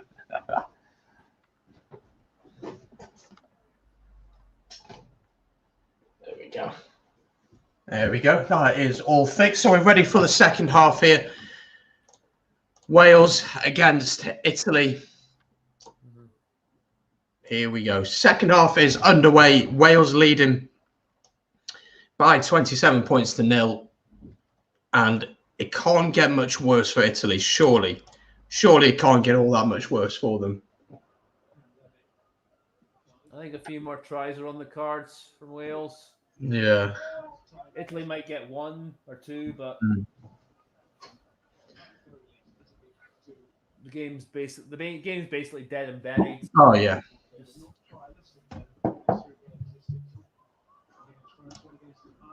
Just a case of I think Wales just trying to rack up the points in case. Actually, I don't think it would come if France. It's difficult to say because obviously we've still got to play France, so it's. Oh, here come Italy. There's knock on. Maybe it could. I don't know. But yeah, do you know what? It's going to be a weird one tonight with the England-France one. It might be the first time where I've actually wanted England to win a game. Really? But I don't know if I want that. I'd rather go against France, going for the Grand Slam. Both of us going for the Grand Slam. Potentially, obviously, France will then have to play Scotland later on. But, it would be nice to win at the Millennium, obviously, against France. We've got good times against them at the Millennium over the years. You're playing France in Paris, mate. Paris, sorry. I've got so confused with the different teams this year. I've done so many watch-alongs, so many previews, everything like that. That certainly changes things for Wales. But, that's the thing, it'd be a case of just trying to rack up the points, really, because again, if we beat France or England beat France, they could potentially come down to points difference if France beat Wales. So here comes North. That's too George easy. North has scored a try as the commentator has a voice break. And I mean, 2 minutes in and Wales have already got a score. 43rd try for him in 101 matches. I mean, that again is the worst start for Italy, isn't it? Oh, yeah. I mean, the question mark now is, do we get to the 50 and then what? It's a lovely offload from Jonathan Davis. How many are they going to check it for? No. The try stands. So Wales leading 34 points to nil here. I will update the scoreboard in just a second. It's lovely offload there. And North just has the pace, doesn't he, to get through there. Yeah, lovely. I mean, but again, it's really poor first up defense. Yeah. Just kind of so passive, so it's not helping themselves at all, Italy. No. I'm interested to get your thoughts on that partnership of North and Jonathan Davis from an outsider. What are your thoughts on that partnership as a centre partnership going forward? Because it seems like Pivac's settled with that now, doesn't it? Yeah, I think because obviously I know Davis has played 12 before. He played years ago, and I think he's getting on it. He's getting on a bit now. Yeah, sorry, he's getting on a bit now. So maybe 12 would suit him a bit more, but he doesn't have to run as much as he did at 13. And obviously George North's experience. I think North on the defensive side of his game at 13 still has a lot of improving to do in terms of. I told you this during the England-Wales game in terms of getting the balance right of when to shoot up and when to just drift. I think he still can be very much a liability there. So that's something he needs to improve on. But overall, it seems to be like going pretty well so far. But long term, again with Jonathan Davis being like, is he 32, 33 now? Yeah, he's definitely getting on a little bit now, isn't he? Let me have a look how old he is now.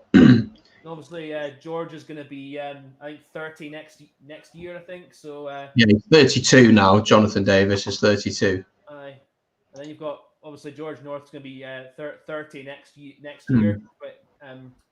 But so, as a long-term thing, I'm not sure. But at the moment, sort of I wouldn't complain too much. But again, it'll be a bigger test against likes of France next week. And that's where George North needs to show how much he's learned, for me anyway. Yeah, well, obviously for France, the big news for them ahead of this game was the return of Vakatawa in the centre, which is a massive boost for them. He's such a good player. Gregor says that he has Karen Owens at hook in his fantasy team. Very lucky to have him in your fantasy team. Wales are attacking once again here through Jonathan Davis in the Italian 22, and I've not seen anything from Italy to suggest that much is going to change here. As Josh Adams back himself, it's a brilliant tackle.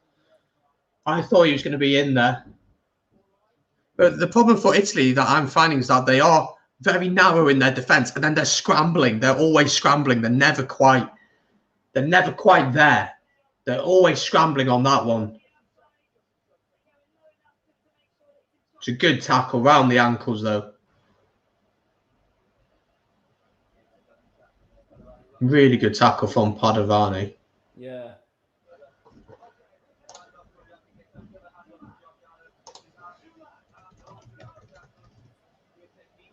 You do have to feel sorry for if you're an Italian fan, though. Yeah, I mean, they've just knocked it on from their own line out, for goodness sake. Halaholo is on for Wales, which is good to see. So George North, I believe, has gone off. So the changes are coming in now. So we'll probably see Sheedy in a second, I think. I mean, this Italian team, they fly forward. That's forward from Rick, is it? Is that Ken Owens trying a little grubber? Yeah.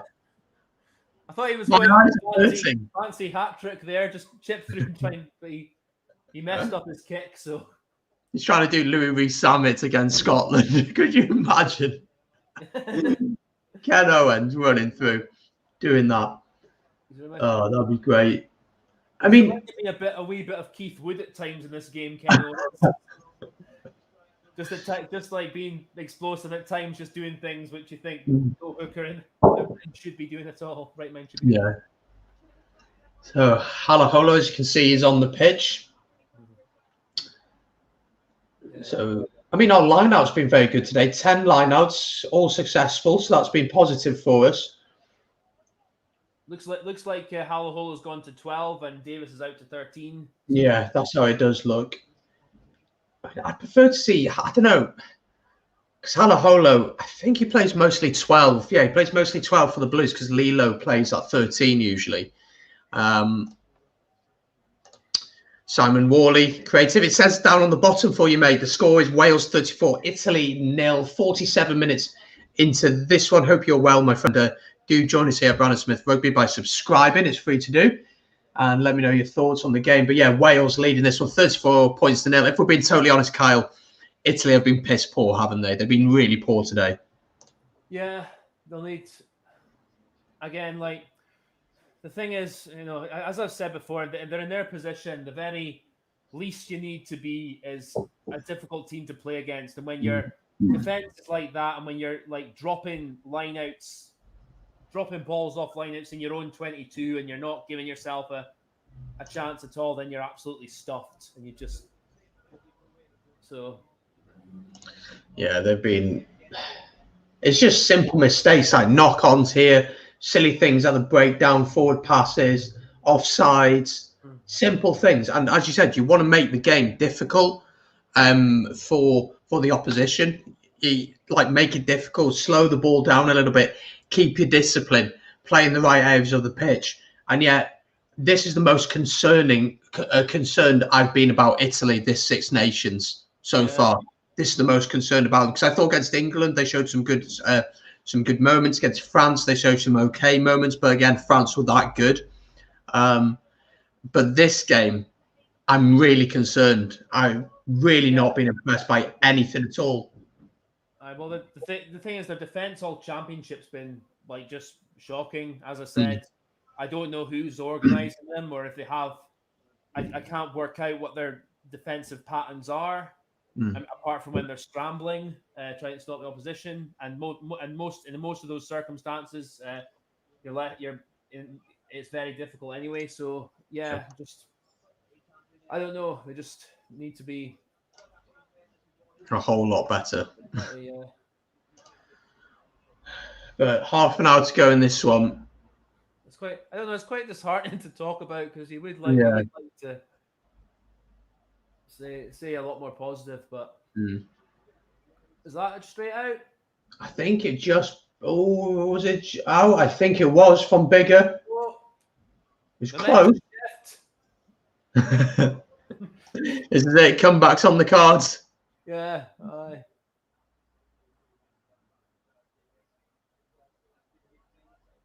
Yeah. Yeah, literally millimeters out there, but it is out on the full. I'm surprised you haven't seen Sheedy yet. Yeah. When Holo came on, I thought we'd see that change. I think he'll be on soon enough, though. How do you think Bigger's done today? He's done all right. Yeah, hasn't had to do much, though. Again, it's very difficult, isn't it? We say this so many times. It's very difficult to judge where you're at when you're playing against Italy and how good players actually are when you play against them because of how poor this Italian side, and especially today, how poor they've been. Yeah. Bigger has maybe felt a little bit more freedom to go forward with ball in hand. He's run a little bit more of the defence, taking the ball closer to contact.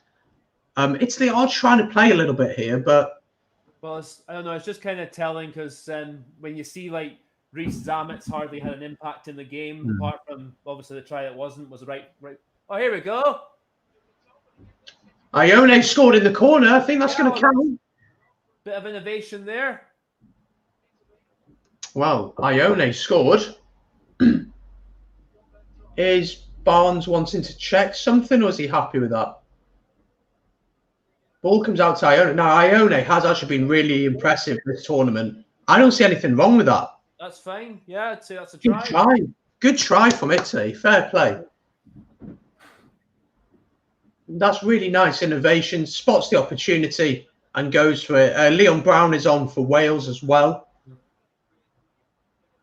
Yeah. So that is a brilliant score for Italy. But again, in the context of the game, yeah, very little too late, unfortunately. But Ione was one of the players that actually I focused on in the video that I did specifically on Italy. And looking at his stats, he's been their best performer this season by a long way, statistically. He's definitely a talent, and obviously comes from good stock. I mean, he's the cousin of Digby, isn't he? Yeah. So he's come from good stock, and and like I said, clearly a talent. It's just unfortunate for him. He's not really playing. He's not playing a better team. No, indeed. Martin Murray says big comeback. Could you imagine? I don't think I'd ever make another video. I just don't think I ever would. I think I'll be comeback. I'm calling that bigger kick, but he's just kicked out at the turning point. I called it. Bigger kick, red shifts. We'll have to see. But Italy up to 7 points. I will drop that link to the Italy video that I did in the chat now. So if you want to go and check that out, it's an interesting video. I enjoyed making it. And it is an interesting debate on the situation with the Italians. Italy have looked marginally better in this second half with ball in hand. They've kept the ball a little bit more, maybe you'd say. But again, not really. A couple more changes for Wales. Aaron Wainwright is on. So we'll just keep an eye on who's coming on and who's going off. So Faletau is off for Wainwright. That's been confirmed. Gareth Davis is off for Lloyd Williams. Dan Bigger is also off for Sheedy. So those 3 changes have taken place. Those are the changes we're probably expecting to see. Yeah. When did Lloyd Williams last play for Wales, actually? Because I don't think I remember. Well, he played it a couple of weeks ago, but before that, he hadn't played since about 2017. And then, obviously, 2015 Rugby World Cup against England with his little grubber through.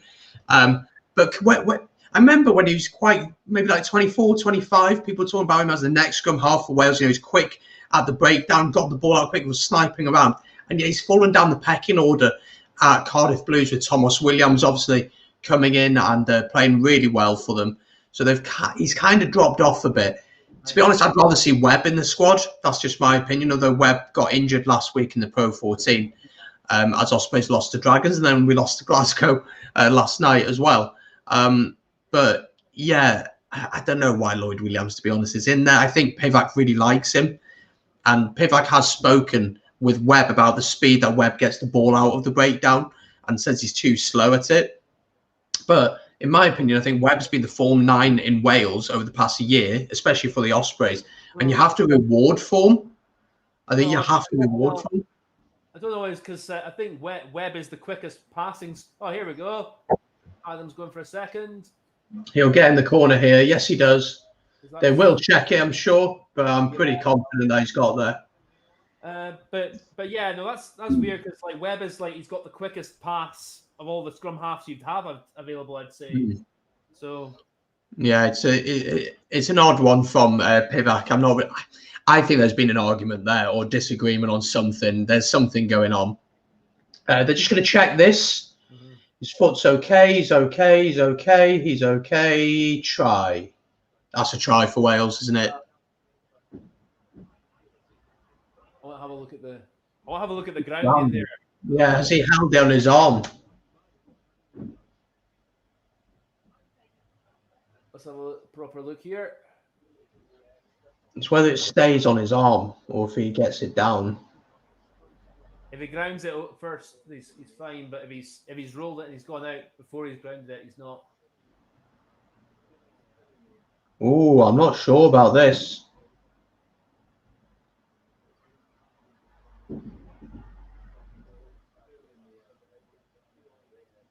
This might not be a try. Oh, he looks out before he's grounded it there. Yeah, I don't think this is going to count. I don't think this is going to be a try.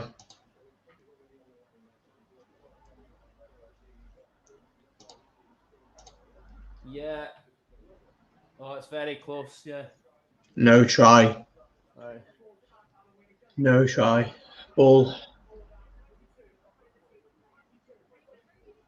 Drop out 22 then, apparently. I mean, it's the correct decision, isn't it? But yeah. a bit clumsy from Josh Adams there. Yeah. Because you're an international winger, which should be the first instinct to make sure you're Mm. getting the ball on the ground as you cross the line. Jake Ball coming on now But for Alan Wynne-Jones. Jake Ball, 50th cap, obviously going to Australia at the end of the year to be with his family. Very happy to be going off there.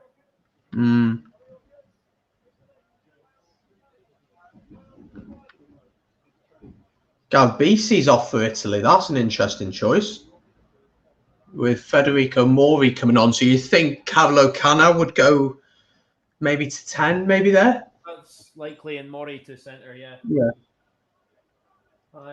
The thing is, though, you've been dominating this game convincingly, but Alan Wynne-Jones, by his standards, has been very quiet, I have to say. The reality is, though, I think he does most of his work at the breakdown in a defensive sense and causes havoc that way. So he hasn't had much to do. Yeah, I was gonna say, don't take it like I'm saying he's bad, but by the standards he normally sets himself, he's been very quiet by what his normally is. So Italy winning the penalty at the scrum there. Wales not releasing.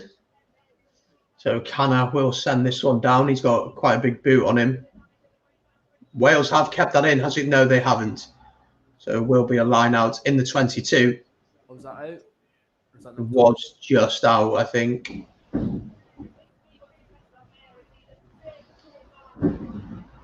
Oh. Was it knocked on? It probably count as a knock on this. But did the ball go out? Yeah, no, that's out. Well, that's Miles out, yeah. And he was out when he touched it as well. So, so line out to Italy in the 22. 25 minutes to go. Italy will be looking to get their second try. Italy have looked a little bit better in this second half. Bigger missed touch has certainly helped them.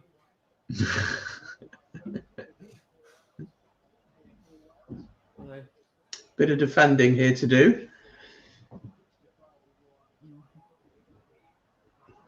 Wales do need to be careful, though. I know this game's probably won, but they can't be getting sloppy or naive and just slacking off. Yeah. Advantage here. Go on, Louis. Back yourself. Go on, run. Do you know what? That's the worst thing I've ever seen. Louis Vuitton has a bit of space. He goes to run and passes it to the one person you would not want to receive the ball in that situation, Leon Brown. Yeah. So could he not have found a back who could run? Yeah. To be fair, though, if he didn't have a lot of space and if you're going to go into the contact, would you rather Reece Zammit, the pretty boy, or would you rather one of your forwards just do that for you?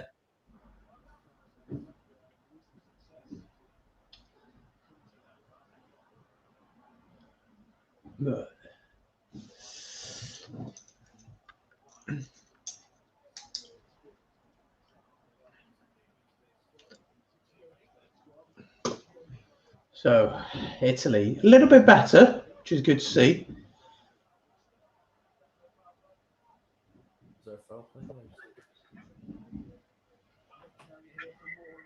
I'll come back for the penalty from before. It's a foul play. Yeah, they're going to check it here. The red coming if Connor's watching. I didn't see what happened, so. No, I didn't see it. Wayne Barnes is going to want to look at this. So it's the forearm. This could be a red. Yeah, if it is, then yeah. If it's a forearm to the neck or the head, he's off here. Yeah. Let's have a look. Fine. Ooh, Oh, it's from Italy. I thought it was a Welshman who'd done it.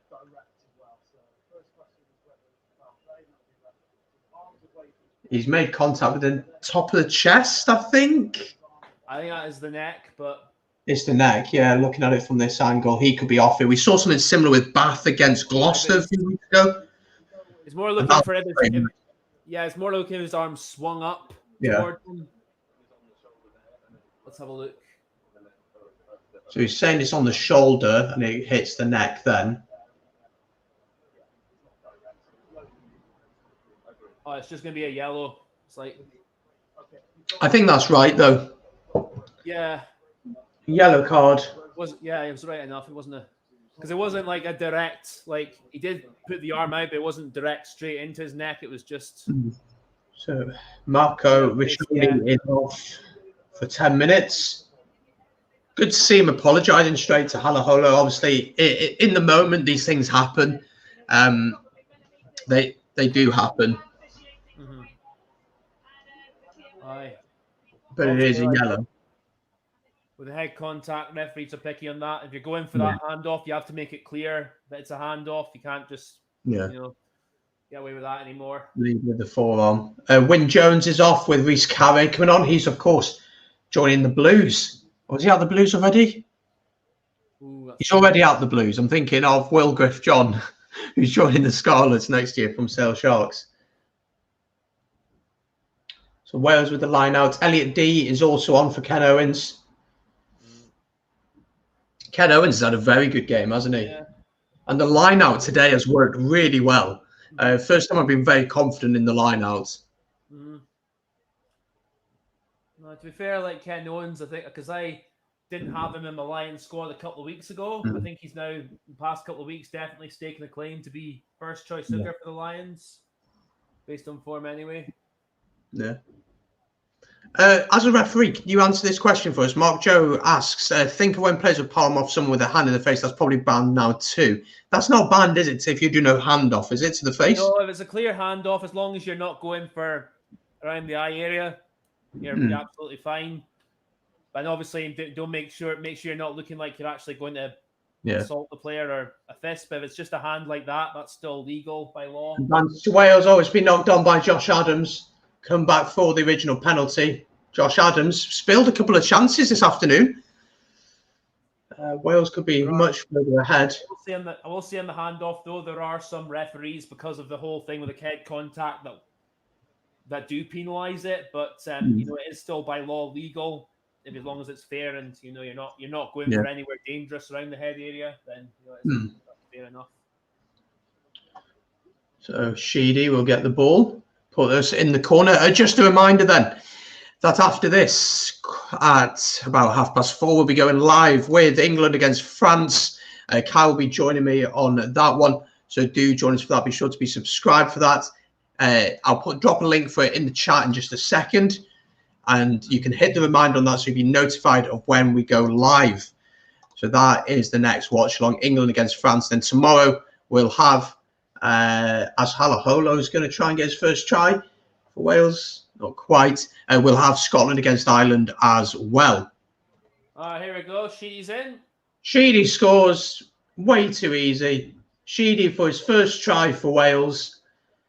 And I mean, what we've done really well today is when we have had the extra man advantage, we've always taken advantage of that.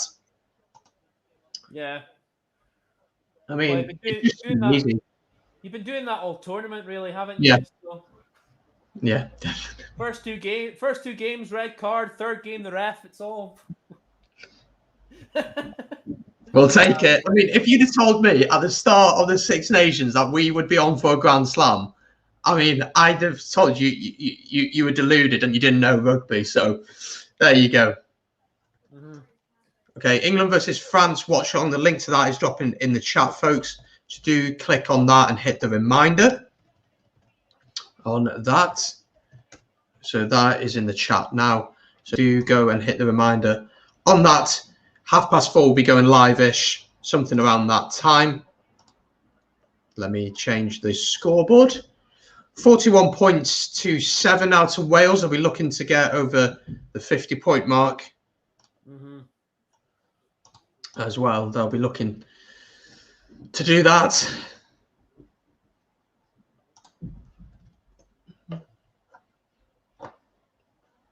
You do just wonder, though, with the Italian coaching team, with Franco Smith, because I don't know what progress he's brought to them overall. I know there's folk who said he's a good coach, and I'm not wanting to dispute that, but like what is he bringing? I don't know. And also from his own point of view as well, he must be thinking, I don't know if he's thinking, what am I getting out of this? Are No.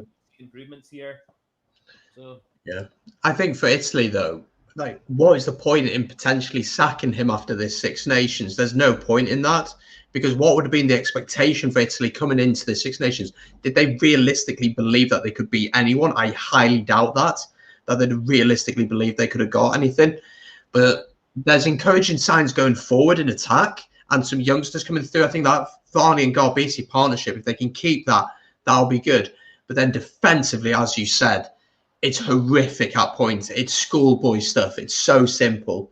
It really is horrific at points. And yeah, for Franco Smith, is he thinking this is going to damage my reputation in the game? Is this something I want to be associated with? So, I mean, it sounds horrible, but you look at how badly they've been playing today. Would you want to be associated with that? Would you ever want to be saying, okay, this is like, because at the end of the day, it doesn't come down to the players who get the brunt of it. It's going to be the coaches who get the brunt of it. well, So that's just how it's going to be.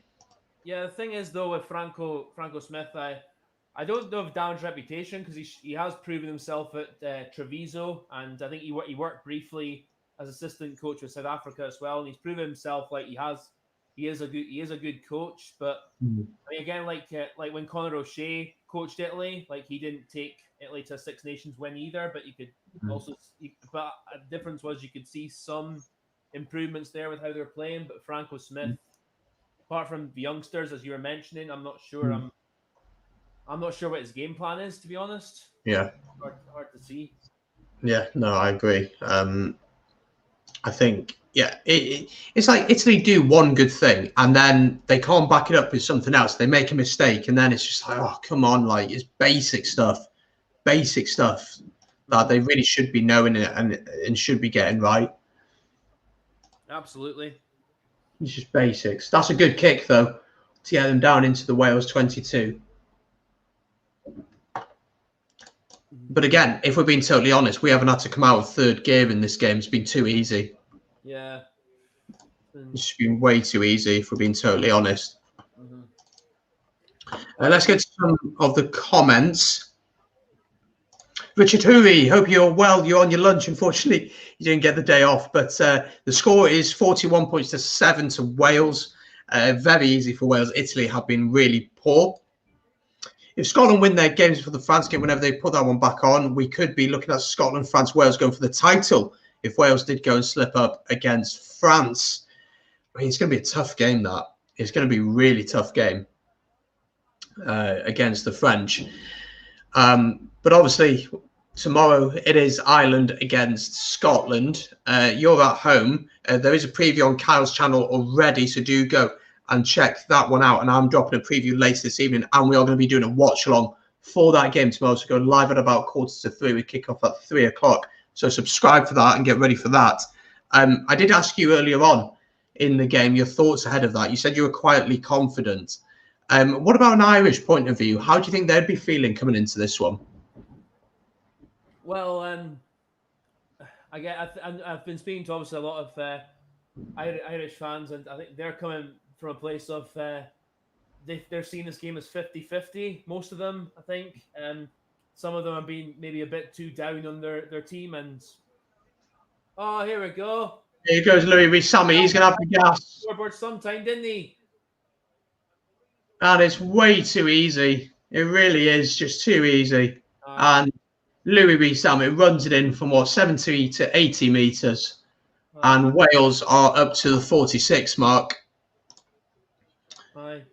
But I know there's a few, as I said with the Irish game, I know there's a few Irish folk who are like not the most optimistic, but do believe they have a chance, as they rightly should do, I think. So yeah, it's very contrasting styles, isn't it, between the two teams? Scotland obviously are going to look to play with the ball a lot more. And I think what will suit Scotland a lot is the fact that Ireland love the box kick. And if their kicking is not on point and Hogg gets the ball and has space to run, or they give Finn Russell the space to play, then it could be a really good day for you. What's the weather meant to be like tomorrow? Do you know? At the moment, here today, it's been very on and off. It was rain. It was a massive downpour earlier. Tomorrow, I'm not so sure though. Hopefully, quite sunny just now. Hopefully it stays that way tomorrow. But let's have a look what BBC Weather tells us about Murrayfield tomorrow. You can do your research there if you want. I'm not really. There we go. Let's have a look. In Edinburgh. Edinburgh tomorrow is meant to be wet. 58% chance of rain. I'm getting wetter through the evening, so probably maybe suits Ireland a little bit more. Gregor, I'll take a look at that in just a second, mate. Okay. After the watch along, so 15 minutes to go. Mm-hmm. I mean, Corey Hill is down, just getting taped up a little bit. What do you think of Luis Rees-Zammit? He's been saying he had sleepless nights about that missed try against England, where the one where he kicked it on and he failed to gather it. What do you think of him saying that? I don't know. I don't really care, to be honest. I don't understand why he says that. We've beaten England. Why does he need to say that? He's probably been the form young player in the tournament, probably been our best player so far. And yeah, he comes out and says that. I don't get it. And he's got a try today. He's a massive talent. And if he keeps playing the way he is, Gatland can't ignore him for the Lions. And I know it sounds silly, 20. You can't ignore him. It's like Duhan van der Merwe. I mean, that guy's an absolute animal and has been really good for Scotland, looks dangerous. And Gatland can't ignore him. Exactly, I agree. But no, I mean, him saying that, I just remember reading that and thinking, well, mate, you won. So, who cares really? You've won. No,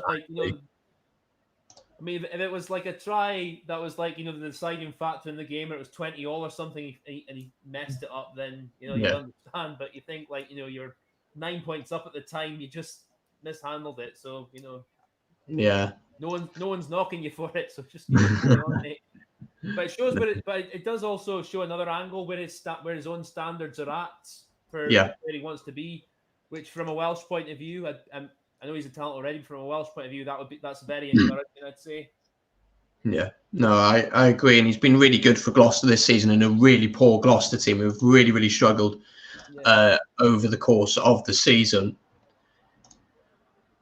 Ione is off with Zalocki. Zalocki is not replaced. Is Zalocki? Yeah, but Zalocki's come on for Ione just so they have another prop in the scrum.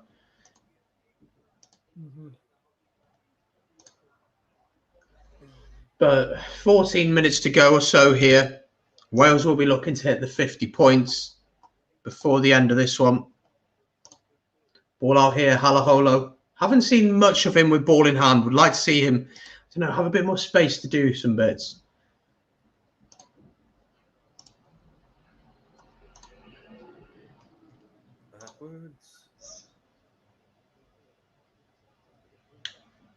Realistically, what do you think are the positive Wales can take from this? Or is it one of those games where you played Italy, so what can you actually take from it? Or are there positives you think we can take from it? Oh, no, it's definitely positives. I mean, Ken Owens is looking, probably the sharpest hooker in the British Isles right now. And he's getting his line out throwing very good consistently for 2 games in a row. So that's definitely a positive. I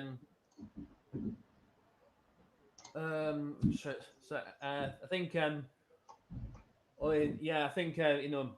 that's the biggest one, I'd say. And also as we were mentioning earlier, the sort of offloading game and the pop passes have been generally, sort of a good bit of innovation. The driving mauls as well, definitely positives to take. But the rest of it, quite hard. It's quite hard to say, because against better opposition, like you. No, agreed, very much so. Italy will be back to 15 men now. So we got about 12 minutes to go in this one.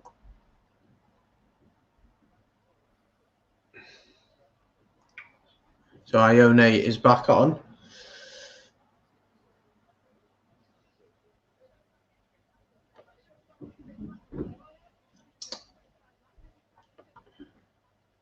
Game's gone a bit flat now, to be honest. It's been done for a long time, but it's gone a bit flat, a bit all over the place, to be honest. Maybe that's because of all the changes Wales have made.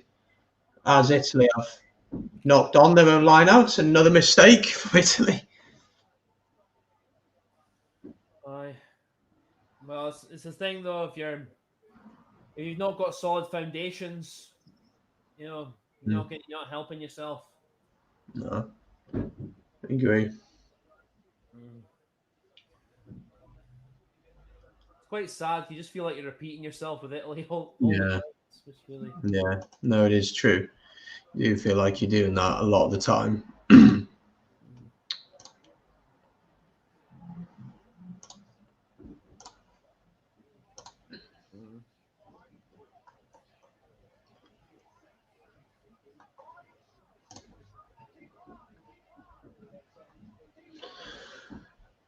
10 minutes to go then. Wales from the scrum on the halfway line. Big hit on Lloyd Williams there. Hmm. What's Wayne Barnes called that for? That was a knock on the tackle. I thought it came off Sheedy last. Have a look again. Yeah.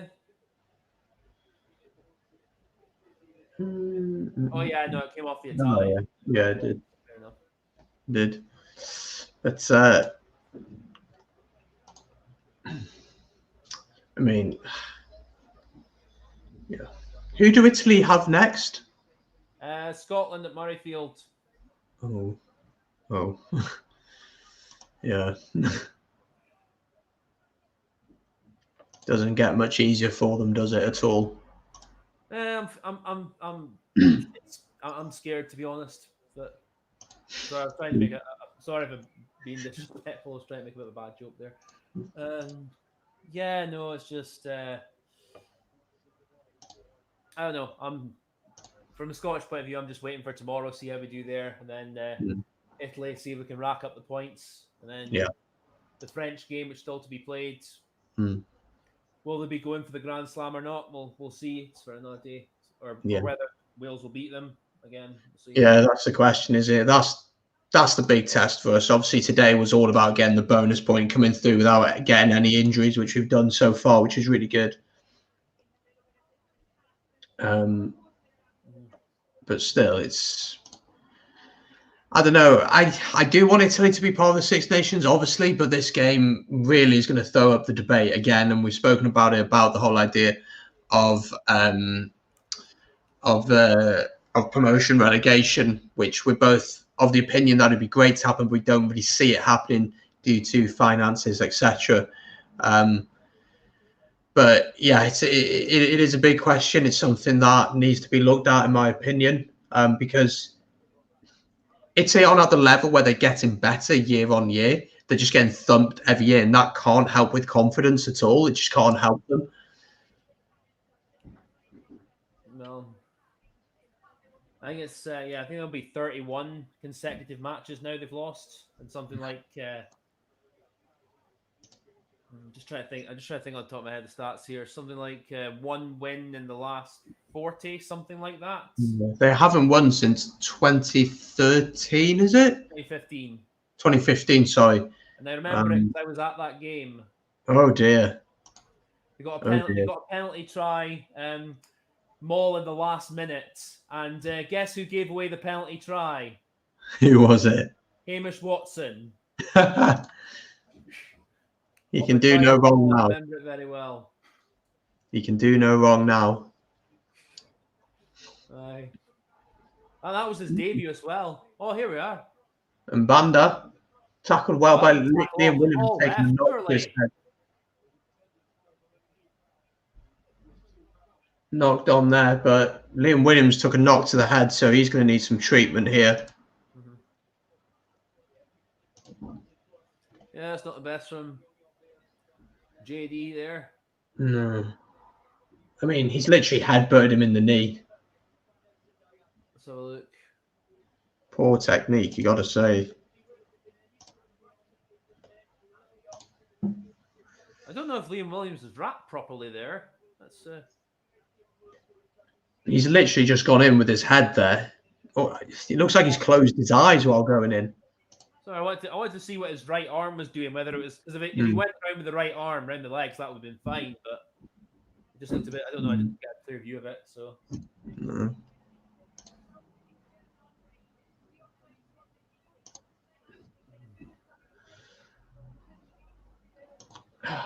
So 8 minutes to go now. It's just been a bit flat for the past 10 minutes or so, to be honest. Mm-hmm.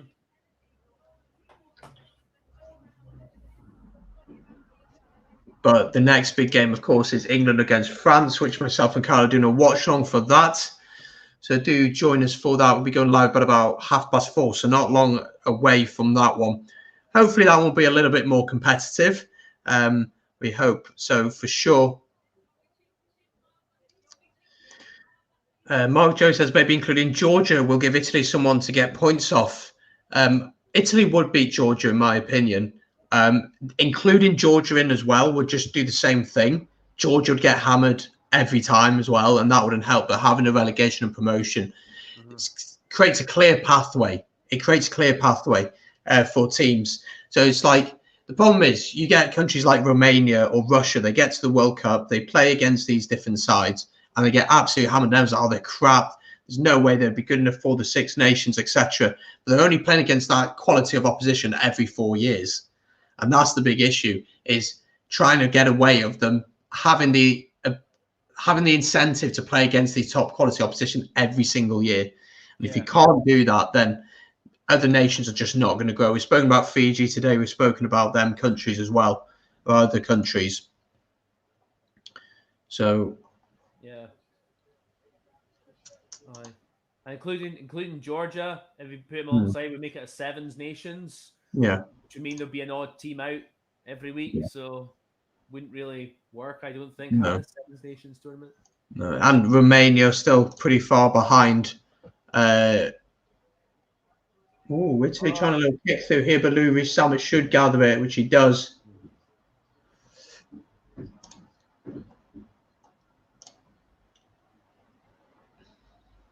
But 6 minutes to go now. We're pretty much just waiting for the final whistle at this point. I tell you, I did say at the start that Mbanda would make a bit of an impact for Italy. He has. He's actually done very well since he came on. So yeah, he has, hasn't he? I think Italy have some decent players and decent in some positions, but it just doesn't click. And going forward, they actually look okay. But as we said so many times already, defensively, it's really bad. It's really worrying how bad it is. But this second half, they've fronted up a bit more. And they have played some better stuff. Advantage to Italy here. And they'll come back for the original penalty, which was a high tackle.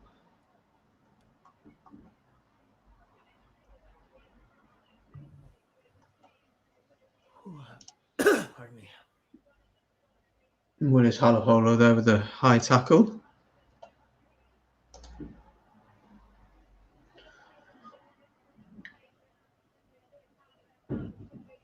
Who would be your man of the match from today? Who's been the guy that stood out? I think you'd have to say probably Ken Owens for Wales is the guy that stood out for Italy, Ione. But who would be your man of the match, do you think? Even though he's only played 60 minutes, I would say Ken Owens. Yeah.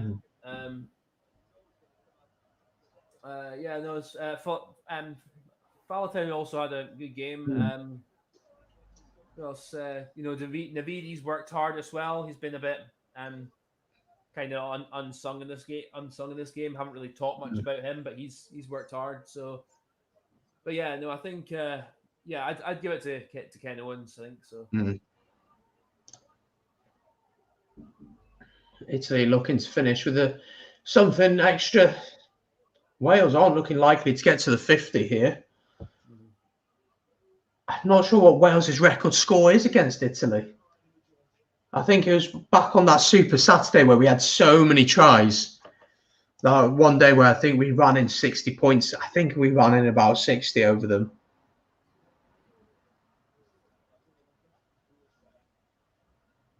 Yeah. Doesn't look like it's going to be that, but yeah. Gavin says we need an 8 Nations Championship. Well, who else do you put in there then? That's the big question, isn't it? Who goes in alongside potentially Georgia and who else? Romania, but again, standards, not really. It's taken a while to get up to standards. So, it's Josh Navidi's been given it. Oh, Navidi, man of the match. we've not really, again, as we were saying, we've not really spoken about him, but he has. No. I mean, what I've seen of him, he has put his workload in, and Yeah. so Thing is, he does a lot of the dirty work that you don't always notice. Is he someone that could potentially be starting for the Lions, do you think? he's content. Yeah, he's a contender. Yeah, definitely. I mean, his form's definitely putting him on the plane at least so far. So, but no, he's yeah. And he's another. I mean, he's another one like just. I mean, I don't really talk personally. Don't talk about it much, but again, he does so much work that you just maybe don't see, and it's yeah. So but no, it's also stuff that is needed for the team to perform. Yeah, So, definitely. What do you think of this second half overall, though, from Wales after the first half? I mean, it's been a bit of a damp squid, if we're being totally honest. It's just lacked in any kind of rhythm or anything like that. Italy have been slightly better for Wales. I mean, we've had 2 tries in the second half, I believe it is. Is it 2? I think 3. 3 tries, sorry. But again, they've not been great tries, but Italy have been really, really poor. And you can't take that away from this game. Italy actually are coming forward here quite nicely. I think the changes off the bench, obviously, you don't have the same understanding between all the players. Yeah. Italy finishing strong here. But obviously, France is going to be a much tougher test. So, but yeah, there's not been any flow to the second half at all.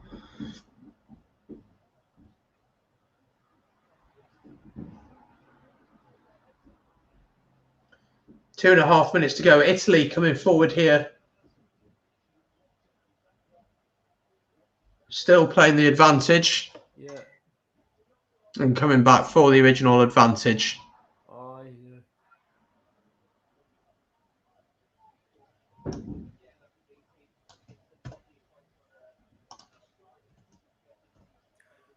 Overall, I know France will be a tougher test, but you happy enough with how this one's gone?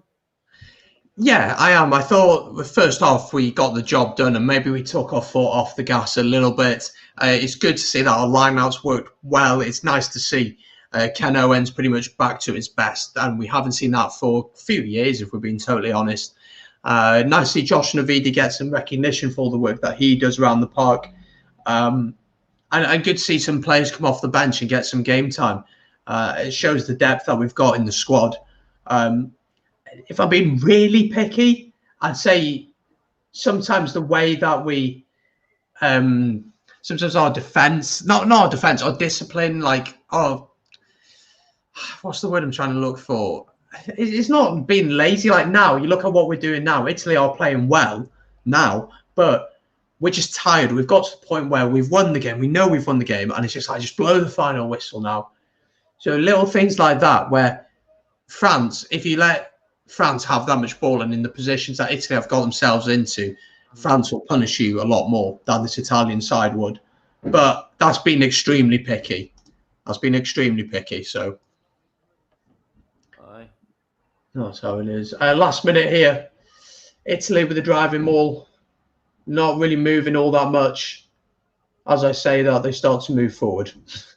Aye. Referee saying use it to the scrum half, which he does. There's a little bit of space for Italy out here. Good tackle by Liam Williams on Padovani.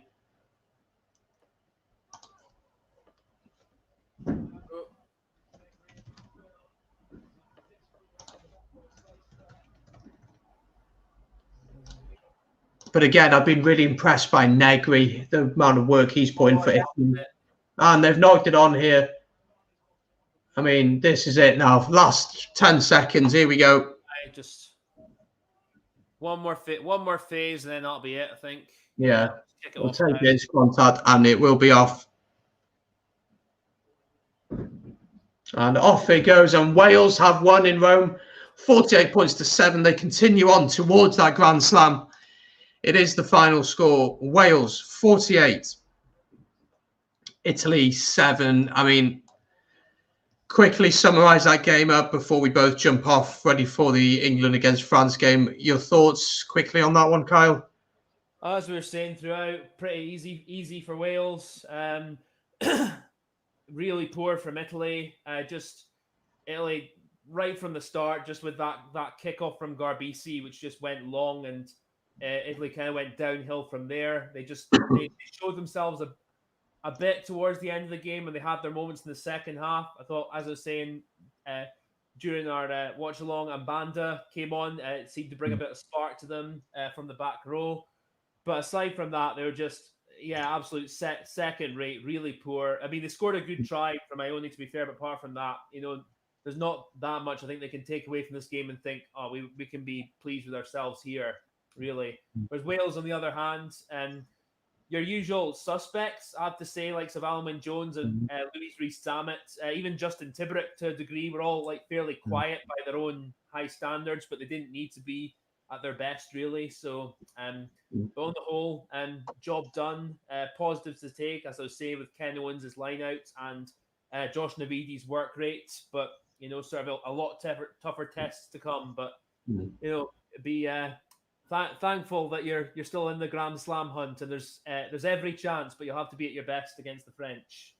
Yeah, France will prove a much tougher test, won't they? We're going to leave it there, guys, because we are going to be back on in about a quarter of an hour or so. So we are going to need a quick break before we jump on. I have just dropped a link to the England versus France watch on. So click on that, hit the reminder, just stay on it, because we won't be long at all. Great to see you guys having a chat about the Six Nations, about the promotion and relegation. We will probably continue that into the next watch along. The next watch along is England against France. Thanks for watching, guys.